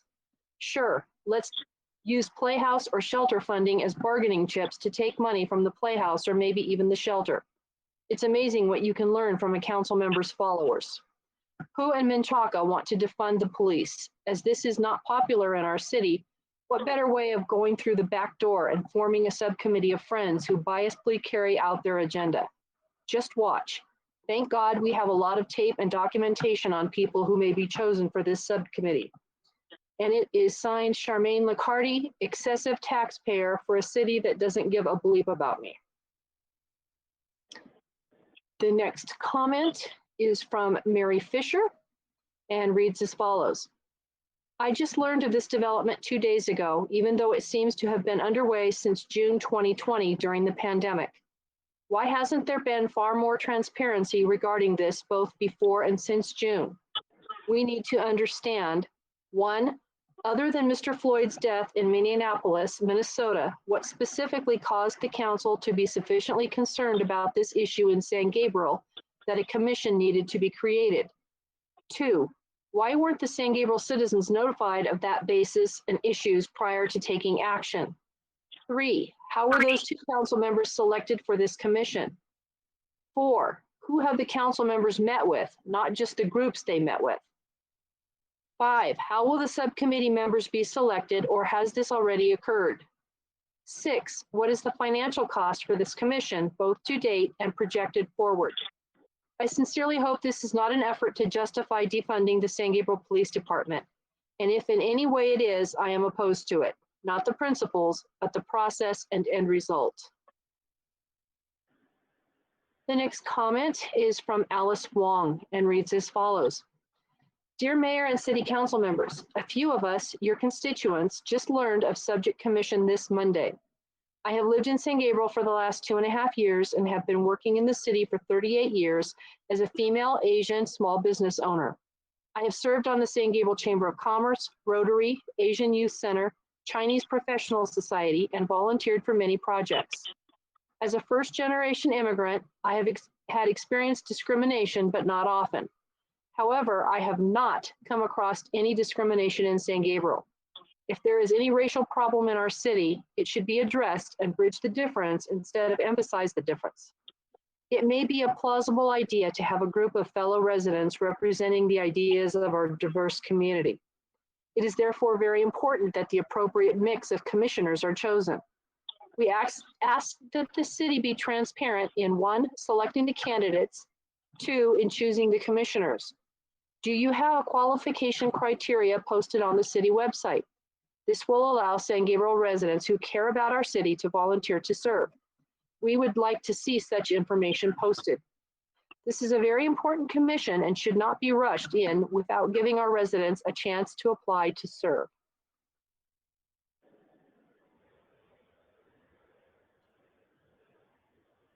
The next comment is from Linda Parmenter and reads as follows. Do we need a commission and the many hours of council and staff time to carry out the activities? Are there really no expenses involved? Have there been many complaints against the San Gabriel Police, City Council, and other departments for discrimination or excessive force? With the COVID-19 shutdown and the many repercussions to our city, I wonder if it is wise to start a new government entity. I believe the main goal of the resolution was to review the policies and regulations of the City of San Gabriel to see if any were discriminatory. Is this what the commission will be focusing upon? What authority will be given to this non-elected body? Overseeing only public entities or private? In reviewing LA City's new commission, it includes discrimination of political groups. I believe discrimination against free speech should be included as long as it meets the law of not threatening someone or inciting violence or a riot. I do not believe there is systemic racism. Is there still some racism and discrimination? Yes. We are flawed human beings. There is discrimination within racial and ethnic groups, i.e. darker versus lighter, higher economic class versus lower, Mexicans with Indian versus Spanish features. The heart needs to be changed and laws won't do it. The next comment is from San Gabriel resident Sean McMorris and reads as follows. I fully support the recommendations of the Community Equality and Engagement Ad Hoc Subcommittee to 1, prepare an ordinance that amends the San Gabriel Municipal Code to create a commission on human equity, access, and relations, and 2, extend the ad hoc subcommittee and continue the appointment of Mayor Menchaca and Councilmember Pu for an additional 4 months with a report to the City Council on the actions of the subcommittee due at that time. I appreciate the good work the subcommittee is doing. I believe that the creation of the recommended Commission on Human Equity, Access, and Relations will be greatly beneficial to the community at large. I look forward to the final subcommittee report. The next comment is from San Gabriel resident Cheryl Cabot and reads as follows. Mayor Menchaca, Vice Mayor Liao, and City Council members. The formation of a new commission to address the issues of racism and discrimination in the City of San Gabriel is timely and relevant. This became apparent not only because of national protests as a result of the killing of George Floyd, but during and after the latest San Gabriel City Council election. Although these issues cannot be solved easily or quickly, it is important to begin the process. By meeting with different ethnic, religious, community, and business groups, the subcommittee gathered important information on how these entities are affected and their suggestions for solutions. Building on the success of other cities, the subcommittee has developed a strong foundation for the creation of the new Commission on Human Equity, Access, and Relations, which can be used as a blueprint for other cities, not only locally, but nationally. I applaud the subcommittee for their conscientious and thorough recommendations for the creation of this new City Commission and sincerely hope the City Council approves it as such. The next comment is from San Gabriel resident and business owner Jean Rea and reads as follows. Mayor Menchaca and council members, in this period of isolation and unrest, we are pressed to face and act on critical issues such as those surrounding the many inequities based on racial, ethnic, and socioeconomic status. Our city must demonstrate initiative in examining whether access to and the administration of city services is equitable and just. This is an assessment that any responsible organization must engage in to measure whether its policies and goals are being fulfilled in accord with the law. But what requires true leadership is the willingness to engage the whole community in this examination, in acknowledging the ways we have failed to identify and remove public expressions of racial animus and hostility to others, that is, anyone we identify as not us. As recently as the last election, following a historical pattern, even to the 1950s, when my father, John Rea, ran for council, members of this body were subjected to displays of racial intolerance, reminding us all that our city is still struggling to accept change. The commission which is proposed is the right tool to rebuild trust, respect, and harmony throughout the community, and I urge you to accept the staff recommendation. The next comment is anonymous. I'm sorry, from Mario Pace. Good evening, Mayor Menchaca, City Council members, and city staff. My name is Mario Pace, a 50-year resident of San Gabriel. First, I would like to thank the staff for posting the council meetings to YouTube. It is a wonderful resource for those in the community who want to stay informed. If possible, could the audio of the meetings be put into a podcast form like Google Podcasts? This would an easier format for those on the go to listen to meetings at a later time. Second, I ask the council to table any actions on implementation of the HERE Commission until the COVID pandemic is over and we as a community can meet in person in the council chamber in a public forum to discuss the details of the commission. I also strongly urge that the ad hoc subcommittee only be extended if new members are rotated onto the subcommittee and the current members, Mayor Menchaca and Councilmember Pu, are rotated out. For fairness and transparency, every member of the council should have some time on the subcommittee. Thank you for your time. The final comment this evening is from Isela Bowles and reads as follows. Unfortunately, under the report of this ad hoc subcommittee, it reads that Denise and Jason held conversations with stakeholders, conversations that did not give all the residents an opportunity to participate, nor at the least be able to observe. The process in which this subcommittee was executed did not provide transparency. The conversations were limited to selected individuals. Where was the outreach? The statement that there is no fiscal impact is misleading, as I am sure the staff did create the staff report. The proposal is to bring a new commission that will definitely have a financial impact, a fiscal impact, as staff members will have to produce documents, staff reports, meetings, and our city attorney's time as well. This will be fiscally irresponsible, especially because of the financial crisis that the city of San Gabriel holds. Madam Mayor, that concludes the comments. Okay, thank you. Thank you so much. Okay, so now we'll start with council deliberation discussion. Who would like to begin? Vice Mayor Lau, I see your mic on. Okay, why not? Thank you, Madam Mayor. So, yeah, since 2013, I was trying to help our business communities. You know, a lot of them, they don't speak English. As a matter of fact, the majority business owned by immigrants, and you know, very few can speak English. So when they come to a city hall, they have to hire someone to translate for them. And one lady, she told me, well, she paid $300 for a person to come to City Hall. As well, that's not, yeah, I just didn't think it's right. So I was asking city if they can hire a bilingual staff working in the front desk, you know, as a receptionist. It took, I believe, 3 years to achieve that goal. So unfortunately, now we have a couple of young people that are working in the front desk, and they're all bilingual. So yeah, changes take time. You know, as a matter of fact, 30 years ago, North St. Gabriel and the city of the north from us, the properties has a CCNR. A CCNR specifically states that their properties cannot be transferred to colored people. That means no black, no brown, or no Asian. So at the time, I think there's new immigrants, a lot of the doctors from Asia, and they want to buy houses in San Gabriel Valley, and they having problems, you know, because the seller said, no, because the CCNR, I cannot sell it to you. So with a lot of conversation, we talk to the sellers and say, hey, you know, these are the good people. They just want to help their kids, especially, to bring them to America to have good education.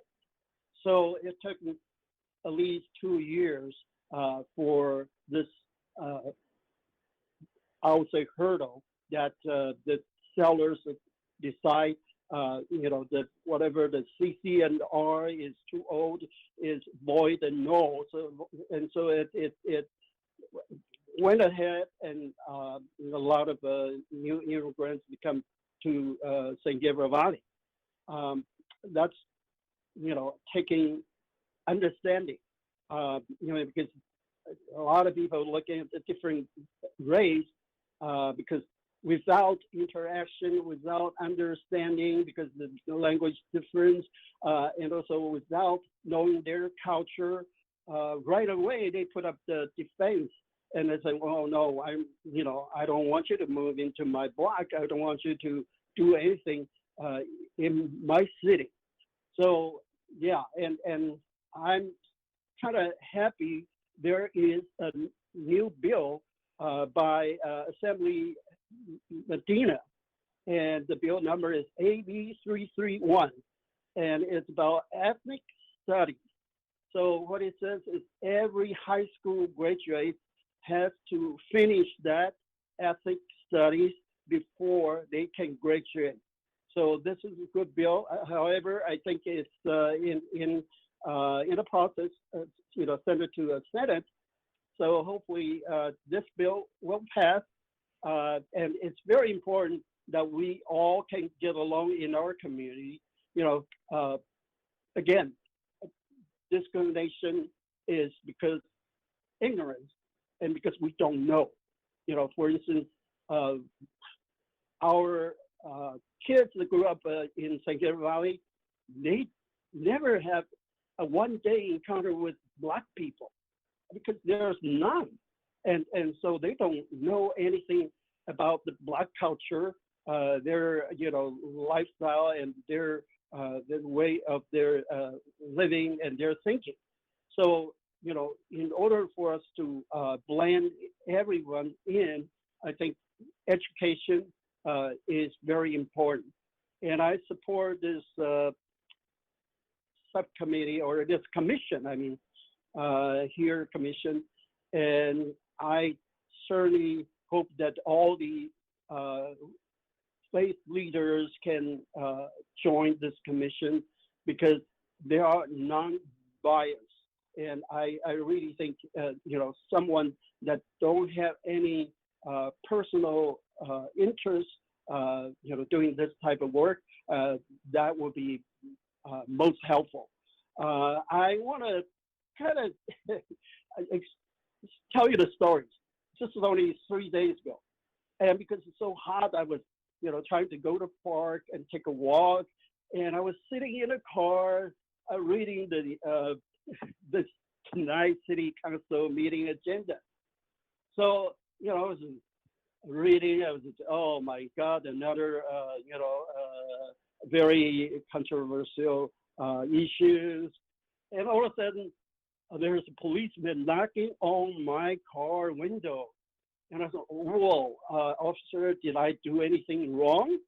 But he is, he was very nice. So when he was said, oh, we've got a complaint. We have a complaint from the resident that someone is sitting in front of their house and out of voice. And I was trying to go to the park because at the time, just too busy. I was trying to wait maybe 20 minutes or so. The people will, less crowded, and so I can go to the park. I just couldn't believe it. The police was called to check on me, of course. I checked my driver license, everything. So it was not, well, it wasn't too bad, and it was pretty pleasant, but I was shocked because there's 2 police cars surrounded by me. I was, oh wow, this happening still, because 3 years ago, I believe someone introduced me to Nextdoor. It's the social media in our North St. Gabriel community, and I saw a couple of times. There's residents raise issue. Oh, I saw this young Asians walking by my door. Be alert. Let's call police. And And also there's a case that, you know, young black guy and a young black lady that, you know, knocking on doors, they're trying to sell something or steal something. So again, there is a certain stigma about different races in northern part of our city. But again, you know, we can conquer all this. You know, we can just talk about it openly, and we'll just tell them, hey, if they look like dangerous, yeah, by all means, call police, you know.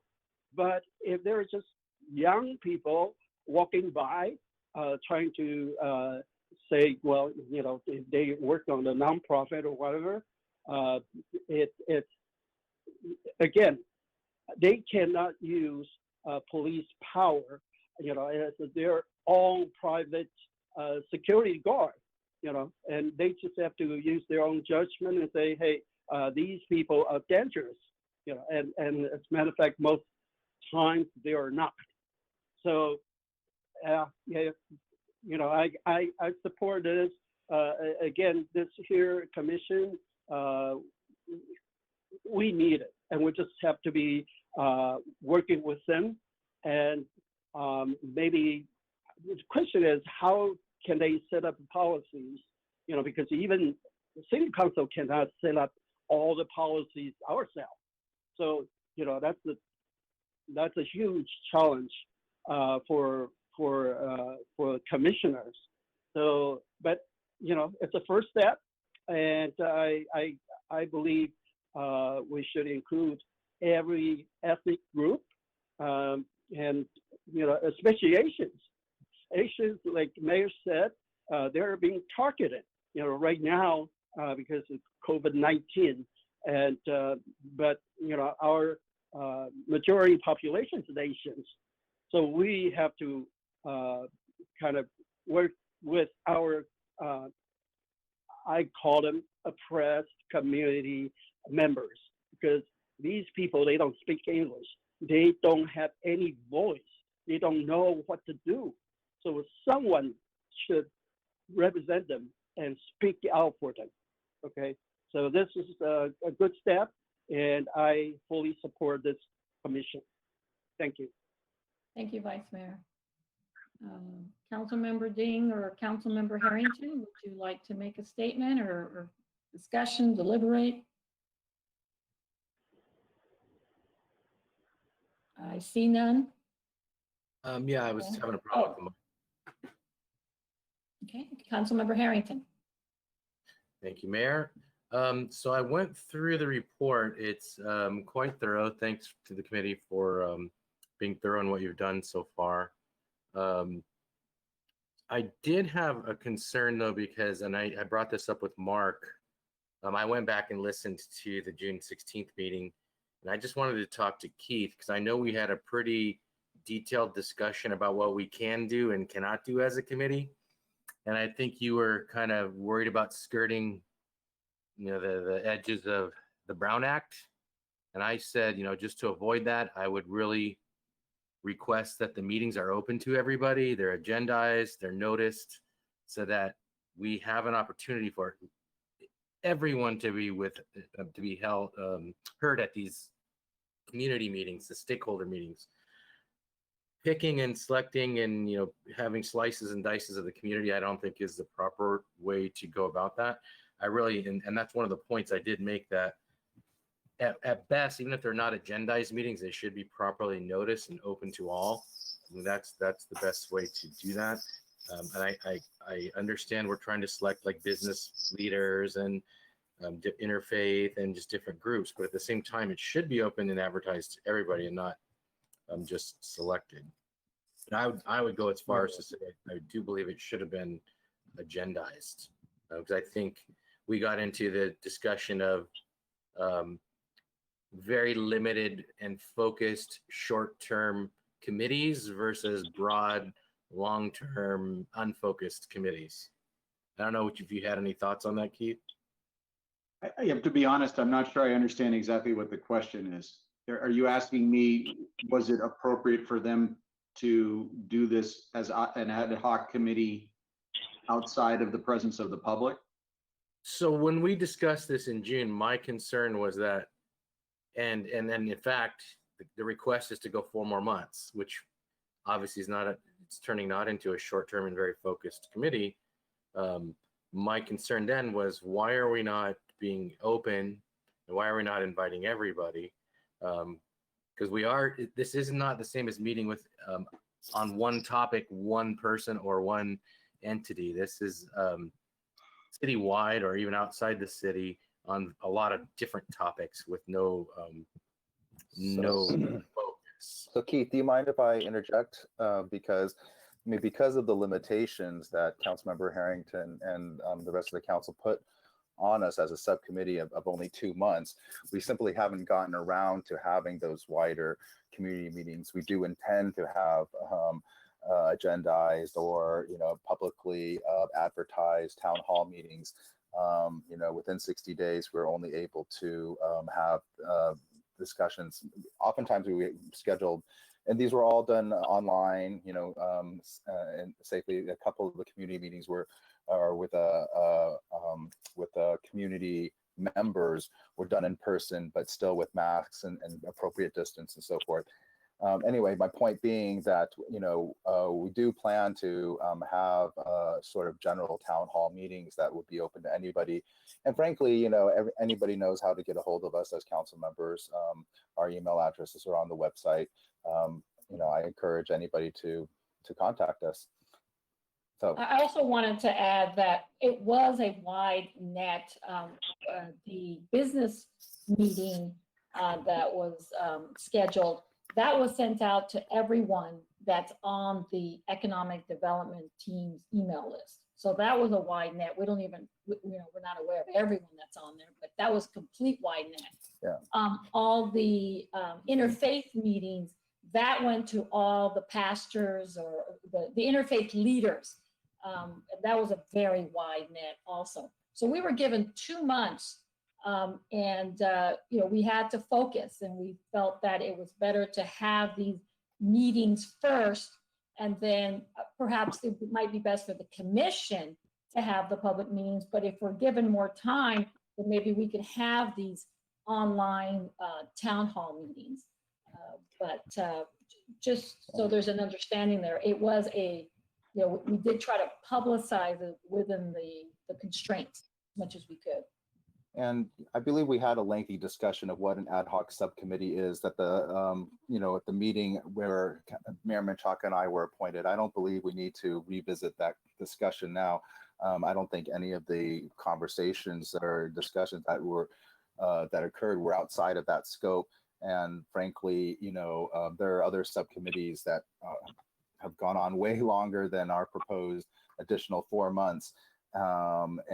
The purpose of this particular subcommittee is still focused on fulfilling the intents and purposes of the resolution that we adopted. And so there's no, in my mind, I don't feel like we need to really revisit that conversation again, since we spent, I think, better part of an hour or a little bit more than an hour discussing that at a prior council meeting. I don't feel like I've had a chance to answer the question. Can I? That's what I was waiting for, the actual legal opinion. So as I mentioned previously, that what you're looking for is whether you're charged with a sort of specific task, and whether the meeting is not an indefinite ongoing project, but is a discrete project with a beginning and an end point. I think you guys have done a good job making sure that's the case here. You created a committee with a narrow focus in a short period of time, and we've gotten to the end of that time. And if the question is, can we extend that? Then I think certainly you can extend it. It's as long as you don't extend it indefinitely. And as long as the mission of the committee doesn't somehow creep into something much broader than it started out, I don't see any problem with that. Thank you. So the question I had then, because I went back and listened again, The idea of the committee to start with was to come up with a plan how to engage the community. And that's why it was only 2 months. It was not to come back with a recommendation for a commission.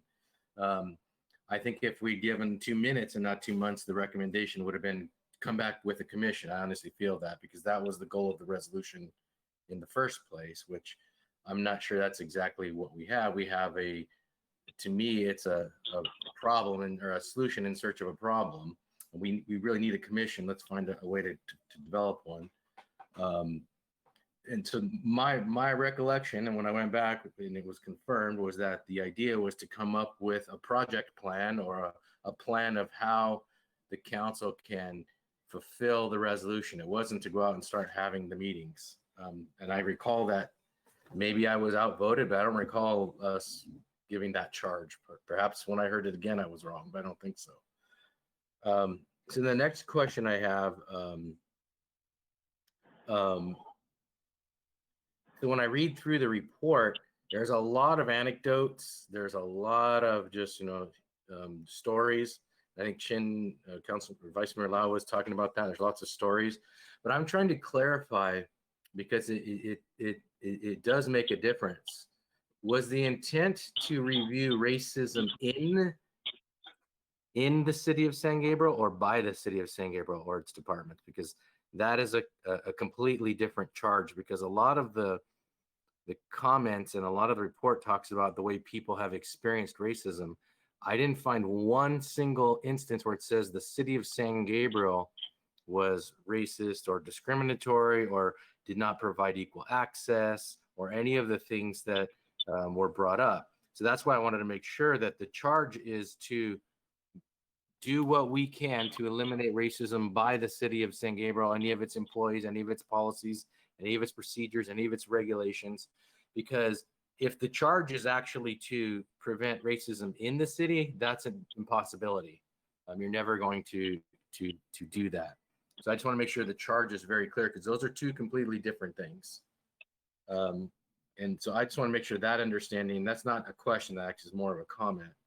I have a few questions, but I'll get to them.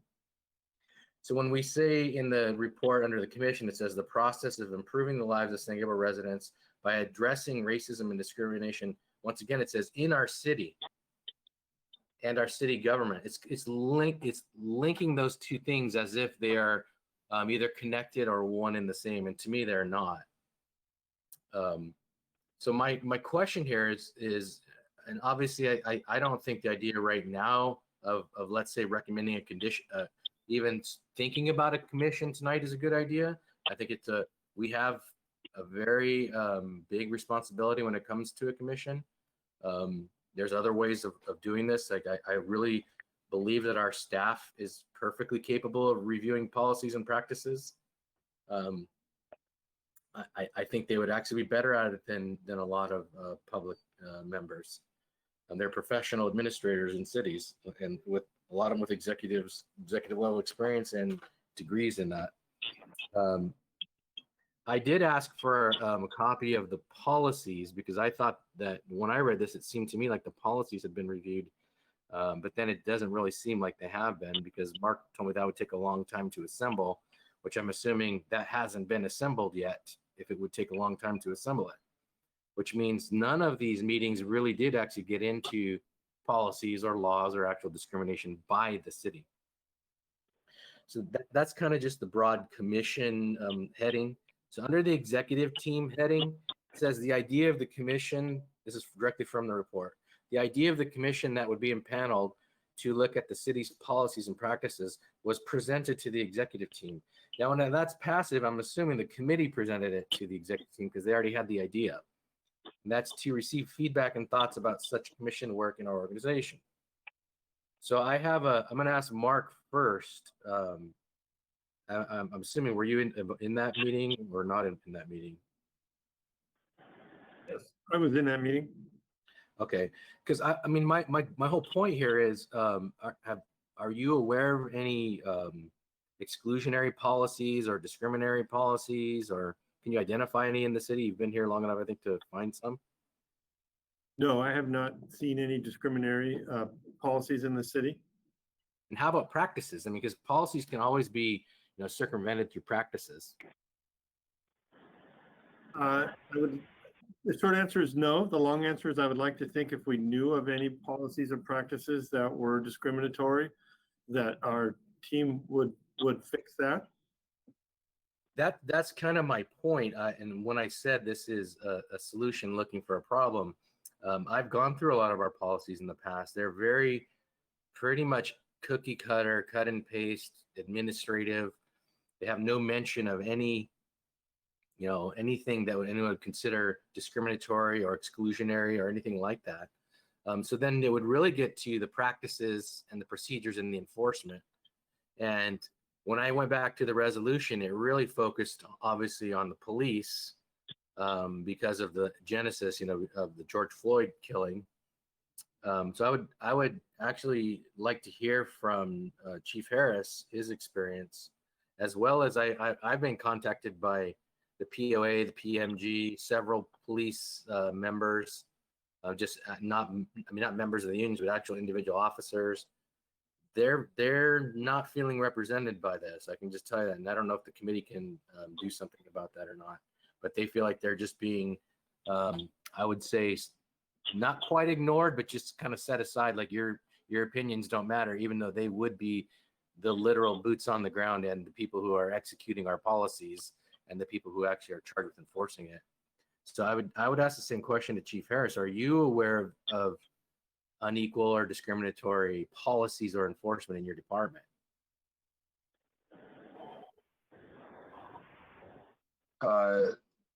No, Councilman. I am not aware of any of those type of events or incidents within the police department. Thank you. So, see, and I could go through and probably ask every one of our directors. I'm not going to put everybody on the spot, but I think my point here is, we really have to be methodical. We actually do have a fiduciary duty to our residents to be deliberative and to actually think about things and not just give a reaction. We need to be thoughtful and proactive, not reactive. Because I've seen a lot of our policies. I'm not going to say I'm an expert or have seen them all.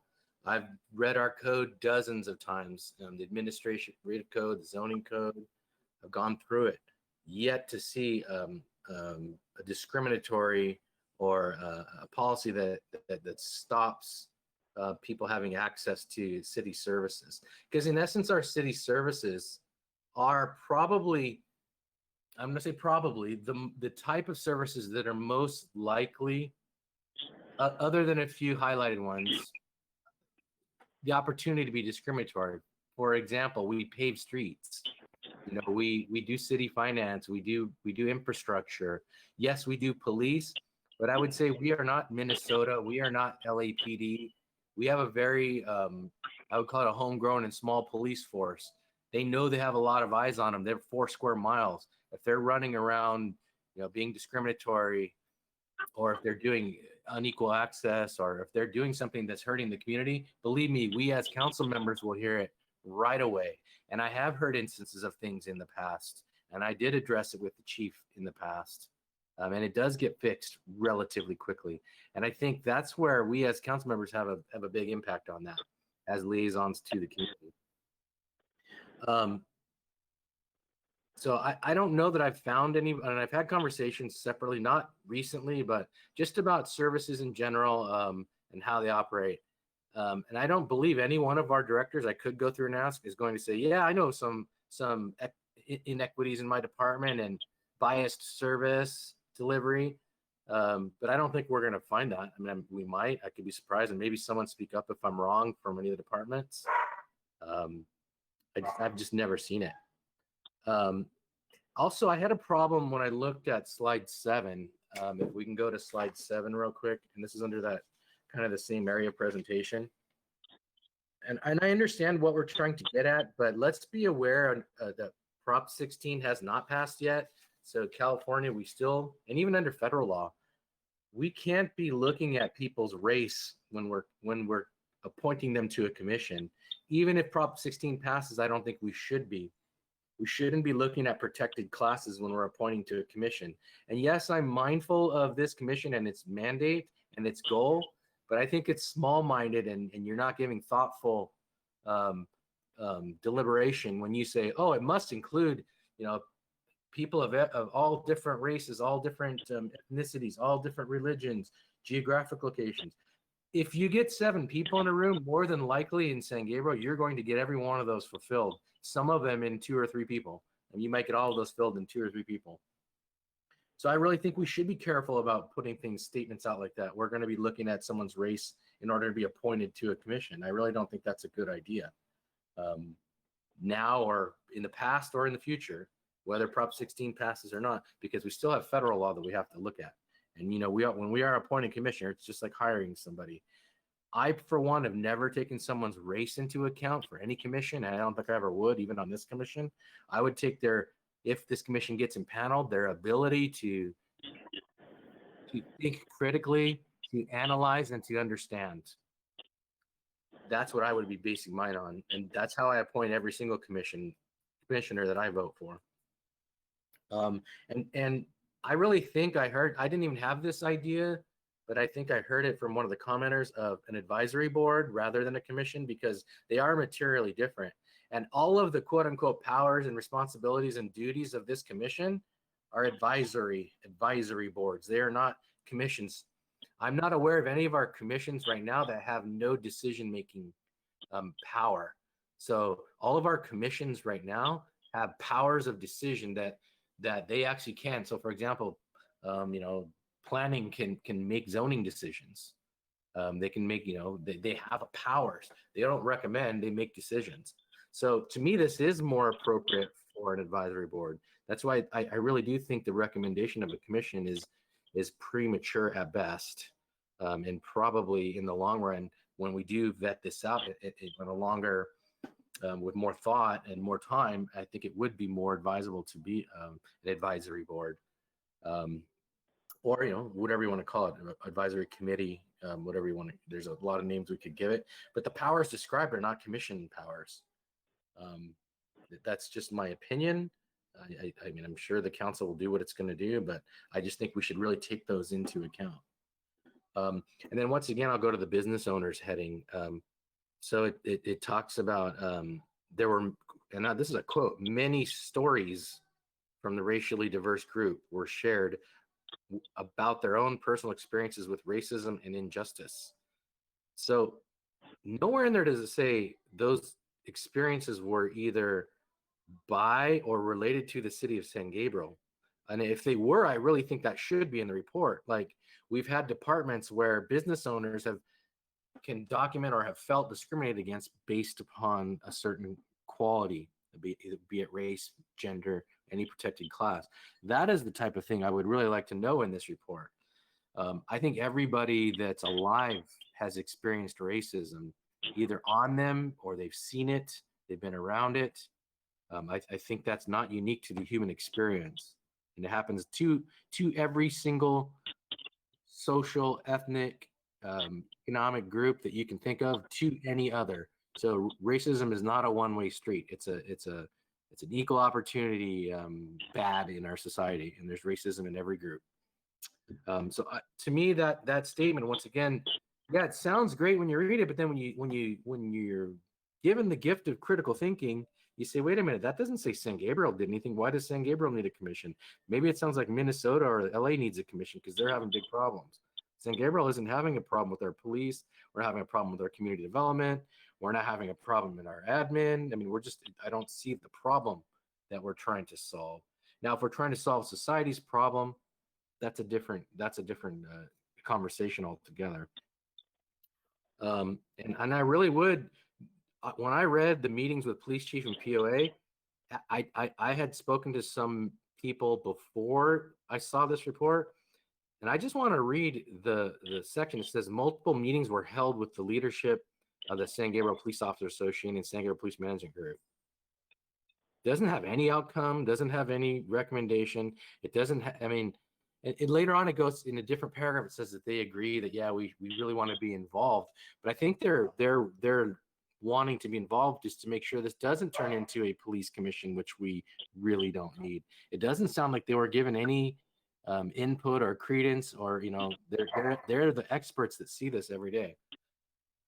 Then the next heading that I had a question about is the subcommittee recommendation, because this is where it gets to be when you start reading, like if you're just reading it after a few pages, your eyes kind of glaze over. I went back and read it again. It says, during the subcommittee's engagement process, it has become clear that the best approach to reviewing the city's policies, processes, and procedures to identify areas where inequalities and racism could exist. Now, I want to be very clear. This is where the critical thinking comes in. So we're not actually solving racism that has happened or we have any report of. We're going on a hunt to try to find where racism could exist. Not actual racism, but potential racism. So we're going to spend all this time and effort on, so far, we haven't identified a single case of racism by the city or its staff, but maybe that could exist somewhere. Let's go find it.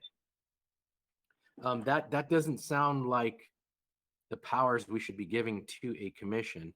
It sounds more like something we should give to a consultant who does this for a living, saying you need to go through and look for any instances of lack of access or discrimination or unequal services in our and give us a report, because that would be expert level sleuthing right there to find racism where it could exist. So once again, I'm just going to say this seems to be a solution seeking a problem. And listening to some of the public comments, I think they brought up some really good ideas. If we're going to be going through the process of actually recommending a commission, I don't think it should be done in 2 months. I don't think it should be done without very careful deliberation and very well thought out powers. And if none of the powers are actual decisions that the commission can make, then we need to think, does it need to be a commission? Why are we calling it a commission? Is it for the title or is it for the power? And the last thing I really want to, or there's two things actually. The mission statement is to advance and advocate for equity, diversity, and social justice, safety, and mutual appreciation and respect of all members of the San Gabriel community. Sounds really great as an aspiration, but I don't know that any commission I've ever seen is formed to advance and advocate for something. It is to make decisions and to make material changes to things. So they would, if the mission was to evaluate and review all of our policies and procedures in the city and come up with revisions, that's a very specific and material direct mandate. That mission is very nebulous, if you ask me, and it's very easy to have mission creep. And I don't think we need to have a commission with mission creep at all. And then, so the last thing really is the fiscal impact. It says there's no fiscal impact. So my question is, didn't the staff work on this? Seems like they were in meetings. Were they not paid their salary while they're in meetings? To me, that's a fiscal impact because they could have been serving the residents in another way. So my only comment there is fiscal impact. If we're going to make a statement, we either need to take out the statement at all, that there's no fiscal impact, because to me, that's misleading to the community and the council, because I believe that they were, I would imagine the staff was paid. I imagine this wasn't all donated time. So I would really like to, when we have these fiscal impacts, and I brought this up on other times, we really need to say what the actual impact was. So if we're going to go through this exercise, we need to say staff spent, 40 total hours, 10 from the city manager, 2 from the city attorney, The total was $9,000. Because when we keep claiming this fiscal shortage and emergency, then why are we using money and then saying we're not using money? That's not transparent to the public. So my only thing is, I would advise that we do not recommend a commission tonight, but I don't have a problem saying, yeah, let's do some more discussions. Let's impanel the committee a little longer, but I would be very clear that I, as a council member, want to see invitations to these meetings on the website and allow anybody to attend. even in especially in the COVID time, there's a lot more, we're going to get a lot more attendance than if these were at City Hall. And I think that's a good thing. We get more attendance, more input. We'll say it just like the committee did. It's a more diverse audience. You're going to get more opinions. So I, for one, can't support recommending a commission out of a 2-month expedition of a very closed off process.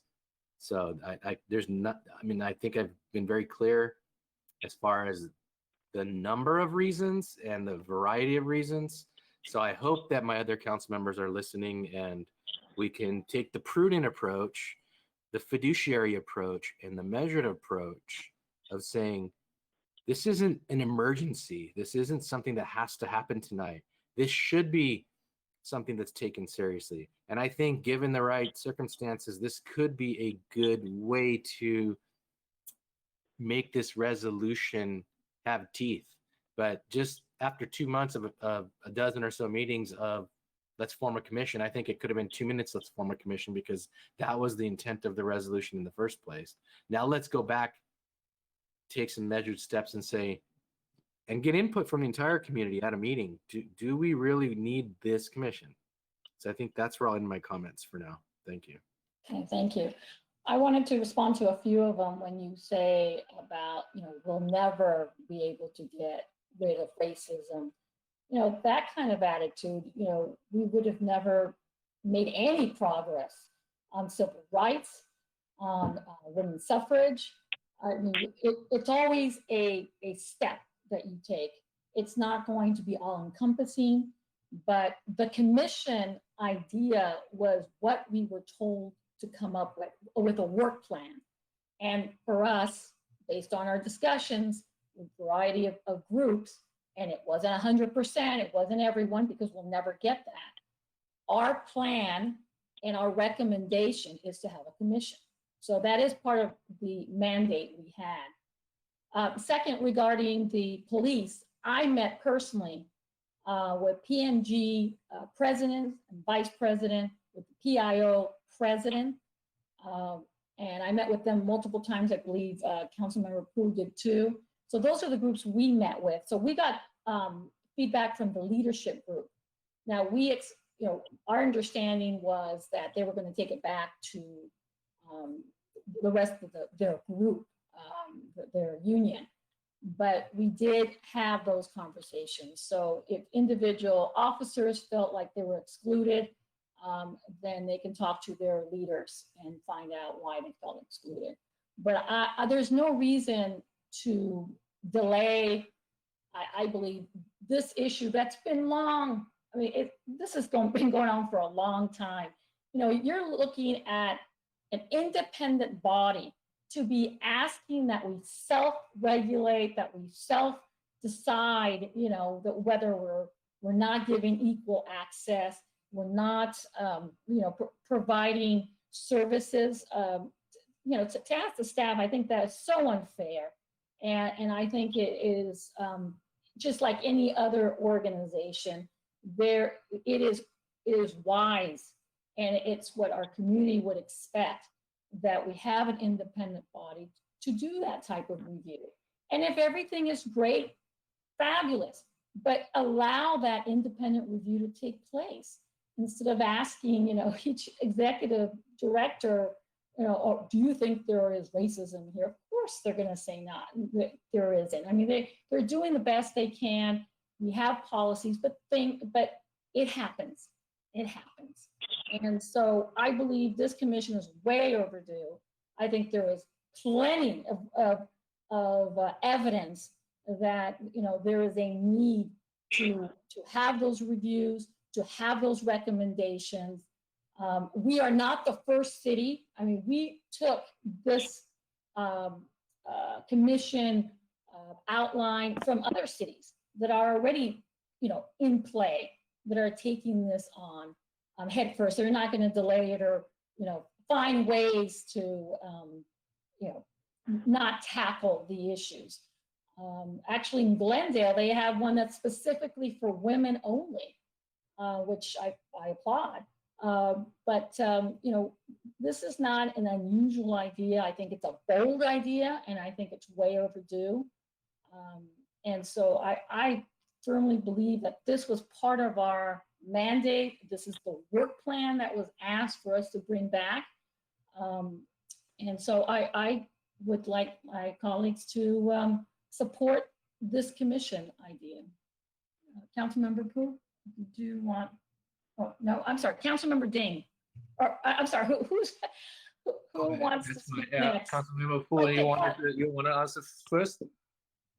No, please, I'll save my comments till the end. Okay. All right. Okay. For this commission, the committee, okay, for future we establish that. That's okay. When I go to this kind of the election, the campaign, I talk to a lot of the voter because regarding the transparency for the city operation. So yeah, we election just like for the 5 council member. Okay, then find out a lot of the voter, they say they love to more like opportunity, like I served like a community service commissioner or historical the commissioner. So this kind of commissioner just let the people, if they really like a volunteer service, especially for our city commissioner, no pay. Yeah, that's for my understanding, it's no cost for we pay them. Okay, but I understand it maybe cost for the city staff. That's that's 2 things we need to point out. Okay, but for the commission itself, just a volunteer, they can apply. Well, I know I have experience to apply the commissioner before. The first time I apply, I'm failure. I didn't get the appointment. Okay, all right. Second time, okay, I got it. That's my experience. That's meaning the commissioner wanted. Okay, I think first time it's a little bit discouraging me myself, but I'm not. I'm a continue. Because I want to serve our community. I think a commission that's help our resident. They really want to do like maybe they don't have time to run the city council, but they have time to serve the commissioner to help our community, help our city. It's more safety, more good. Okay. So that's really help us transparency, not just our 5 council member only. So we need more people actually from after between the it's okay when I do the campaign period. So I have a lot of they give me the idea we need more people involved our community. It's more commissioner help more transparency. That's I hear about it. So I glad right now we have chance have this one the committee. It's I like their initial. It's called Hear, because we want to hear every group, the voice. Okay, yeah, I even like tonight I did like a council member. Everybody you have all opinion. Like council member Harrington, I hear your opinion. You think you never have this kind of race problem, but I hear about our vice mayor Liao, Mayor Denise, and council member Pu. They have this kind of experience. If some is the own experience, some is someone else too. Okay, myself, I experienced too for this kind of things existing in our city, in our community. Okay, so that's why I want to bring out a voice. But maybe everybody from different group, I understand. Like even like council member Harrington, your background.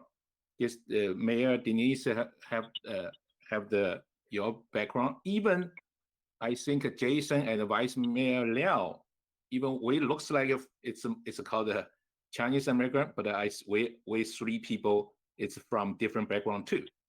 Okay, different background. That's meaning have the different culture.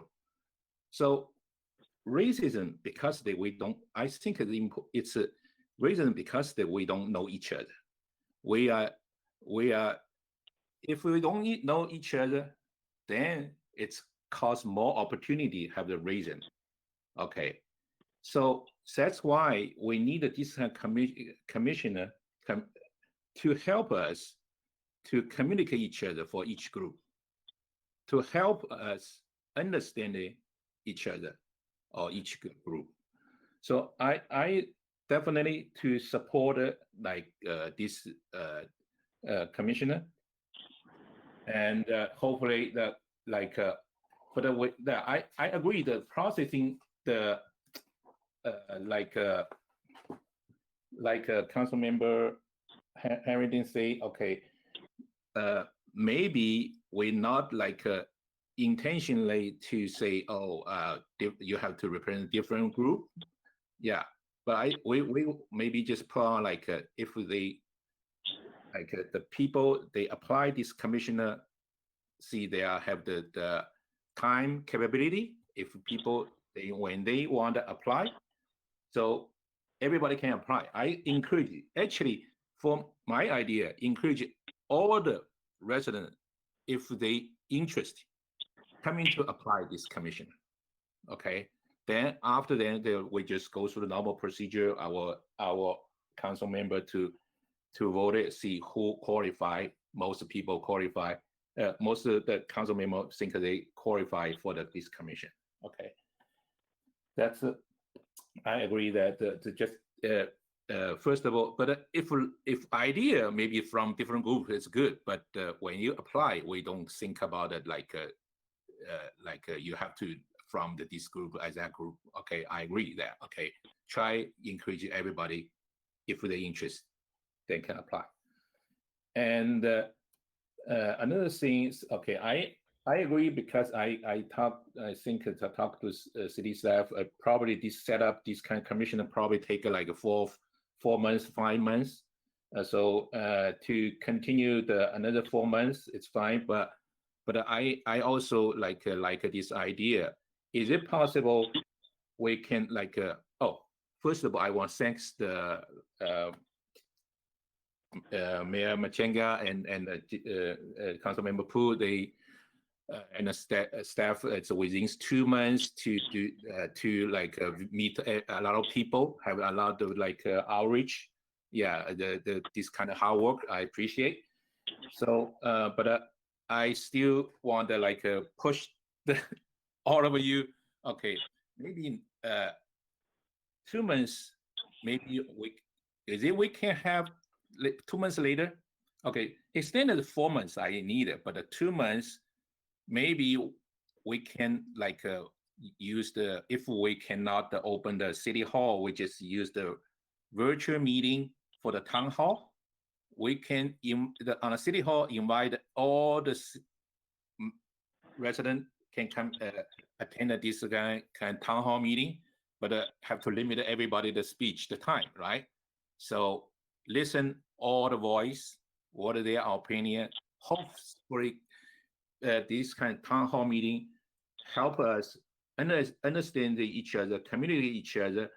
With maybe they have some idea. When we establish this kind of committee, it's listen the most. I hope we can hear all the people the voice, but sometimes the reality may be time rate. Okay, so at least the most people that we can hear about it. So that's the.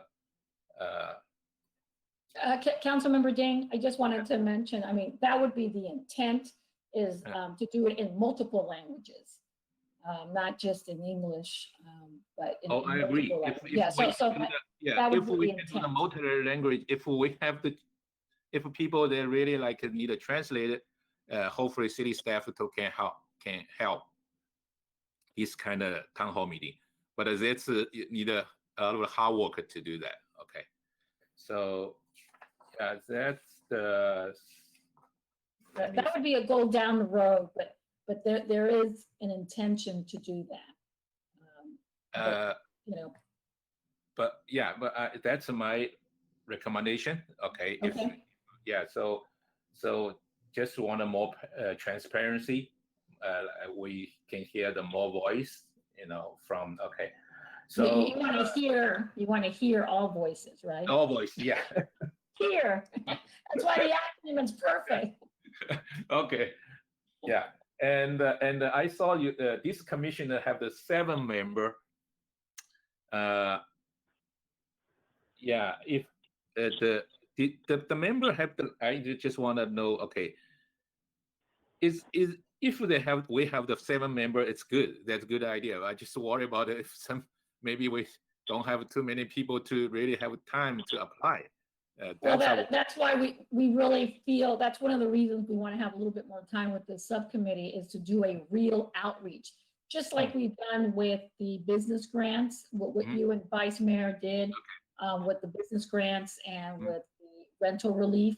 You did a really good outreach, and we're hoping to be able to have that large tent, real large outreach to everyone. Okay. Get some new voices. Yeah, good. Also, my understanding for the commission, this is commission, not just for the city self, the policy should be for our San Gabriel whole city, the community. Okay, not just for the city, for my understanding. Okay. Yeah. So for the community. but commissioner just like maybe they have the little bit more time, more obligation to join to apply this commission. But I still encourage you, all the residents, all the San Gabriel residents, if they interesting to see our city running. Okay, first of all, that we have the YouTube, the city council meeting, right? And then beside that, even myself, yeah, you can reach me on my cell phone to call me if you have any idea. So I like to listen, to hear about your opinion, okay? To try understand each other, to make our community more safety. Okay, that's my comments. Thank you, Councilmember Ding. Councilmember Pu? Thank you, Mayor. I think, we've all had a chance to speak now, and I don't have too many, follow-up comments. I want to thank Vice Mayor Liao and Councilmember Ding for their support. I also want to thank Councilmember Harrington for his comments, even though at times there were some inconsistencies in there. I've said many times during these conversations that everybody is afraid of something, but what we're each afraid of is a different thing. And I think his comments showed his own fears and also showed some of his own assumptions and blind spots. And I think that those are quite instructive. I wanted to address the issue of the sort of qualifications or criteria to be used in selecting commission members, because to be honest, in this short time frame, we've just barely gone through the initial outreach, and we haven't gone that far into what that might look like. And that would be part of the ongoing work of the subcommittee, in addition to the outreach and engagement, as the mayor said. But I do want to just read from the staff report for this agenda item, because I think the summary on the slide that Councilmember Harrington requested to be pulled up, might be a little bit, was just a summary. And it says, the subcommittee recommends that the commission have 7 members appointed by a majority of the city council. It would be incumbent upon the city council to select members with a diversity in several areas, including economic status, education, race, ancestry, religion, age, disability, gender, sexual orientation, immigration status, or other protected status, and geographic area of the city. And so, clearly it's not as if, we would use, race as the sole criteria, nor would it be the only sort of qualification, if you will. And I think that sort of, I don't know, allegations to that effect were just trying to sort of speak to a dog whistle, sort of rhetoric. I've heard, support from 4 council members for the idea of the commission and the recommended action. I really do think that another 4 months, if we want to have another report in another 2 months, that's fine. We can come back and do that at that time. But I do think at least another 4 months would be required just to do the additional, to continue the outreach and engagement, to have broader conversations, sort of an open town hall meeting, as we said, to invite other people, as many people as we possibly can, as Councilmember Ding, as actually I've heard from every other council member, to include as many people as we can in these conversations. That's completely been our intent, and it's simply that you can't put a limitation of 2 months on something and then expect that it also was so broadly inclusive at the same time, right? You have to make decisions given the limited time that you have. So with another additional 4 month time frame, we will be able to, I think, expand the circle of these conversations and accomplish what I've heard from all the council members here as part of their desire. So with that, I'd like to make a motion, if you'll entertain it. What is your Mayor, I'd motion? like to respond to a couple of those comments, please, because they were personally addressed at me. Okay, well, why don't we I'll have make a a motion first and a second, and then we'll continue with the discussion. So we have a first, I'll second. So now we can have further the discussion. Well, I move to approve the recommended action. No, I'm sorry. Okay, and I'll second. Okay, Councilmember Harrington. Yeah, so just a few clarifications. Number one, I don't like being characterized as attacking the staff. I asked the staff very specific questions, and if they felt attacked, that's definitely not the intent. My intent was to point out that the report, I would say, put them on the spot, because how are they going to say no, that we don't want this commission? They could never say no because the council is obviously involved in that.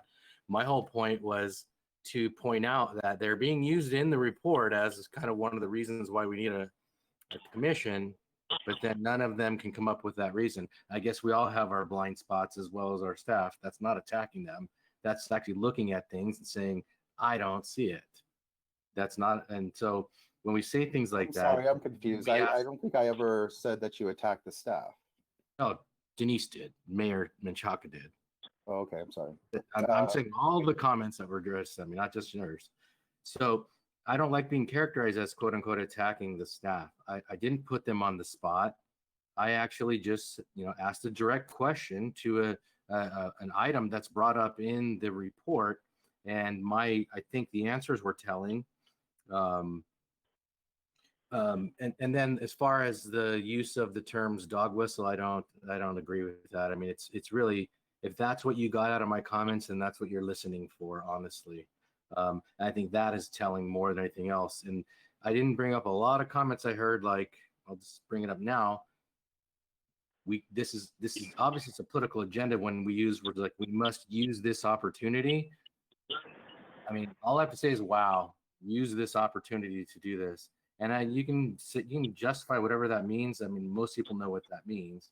And then to say in one sentence that this is not unusual, and then say it's bold, I don't know how those two things jive together, because usual is not bold.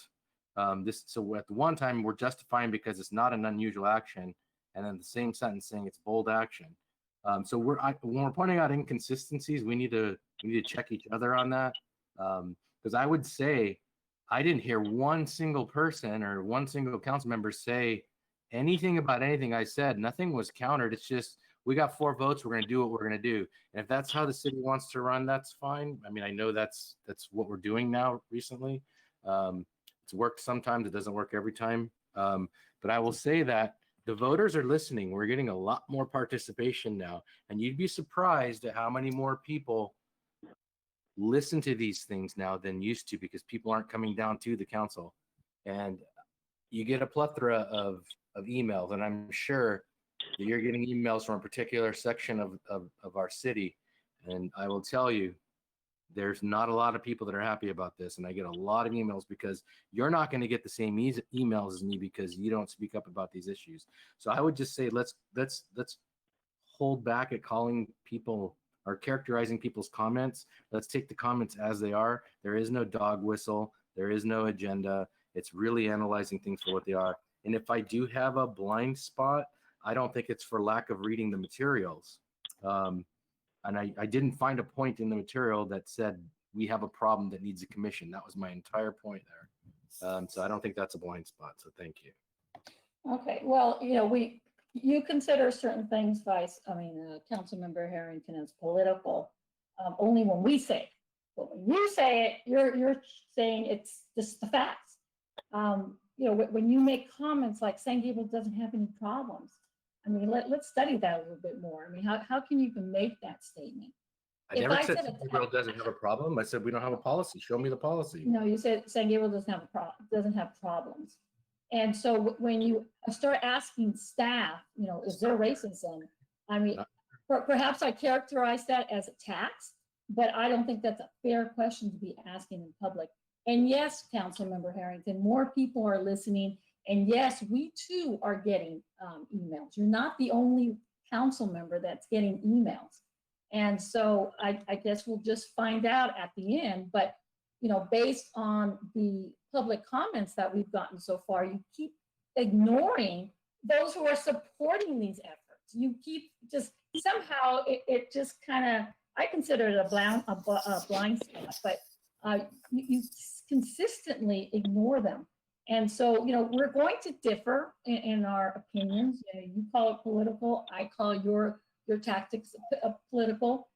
That's fine. We're gonna, not agree. But we have a motion and we have a second. So let's take the vote. City Clerk? Councilmember Dean, Aye. Councilmember Harrington, No. Councilmember Pu, Aye. Vice Mayor Liao, Aye. Mayor Menchaca. Aye. Motion passes by a vote of 4-1. Thank you. Next item, please. Public comment. This is the second opportunity for members of the public to address the City Council on items of interest that are not on the agenda. Madam Mayor, we do not have any comments for this portion of the agenda. Okay, thank you. City Manager's report. Madam Mayor, I don't have anything tonight. Thank you very much. Okay. Council comments and conference meeting reports. Does anyone have anything to report on? Madam Mayor, I do. Okay, Vice Mayor? Part. Yes, so I attend the County Supervisor Catherine Barker's workshop. It's a grant writing workshop. So I learned LA County has funding for small business owners. It's $15,000, and yeah, including nonprofit too. But their gross revenue has to be less than $1 million. So the website is lacovidfund.org.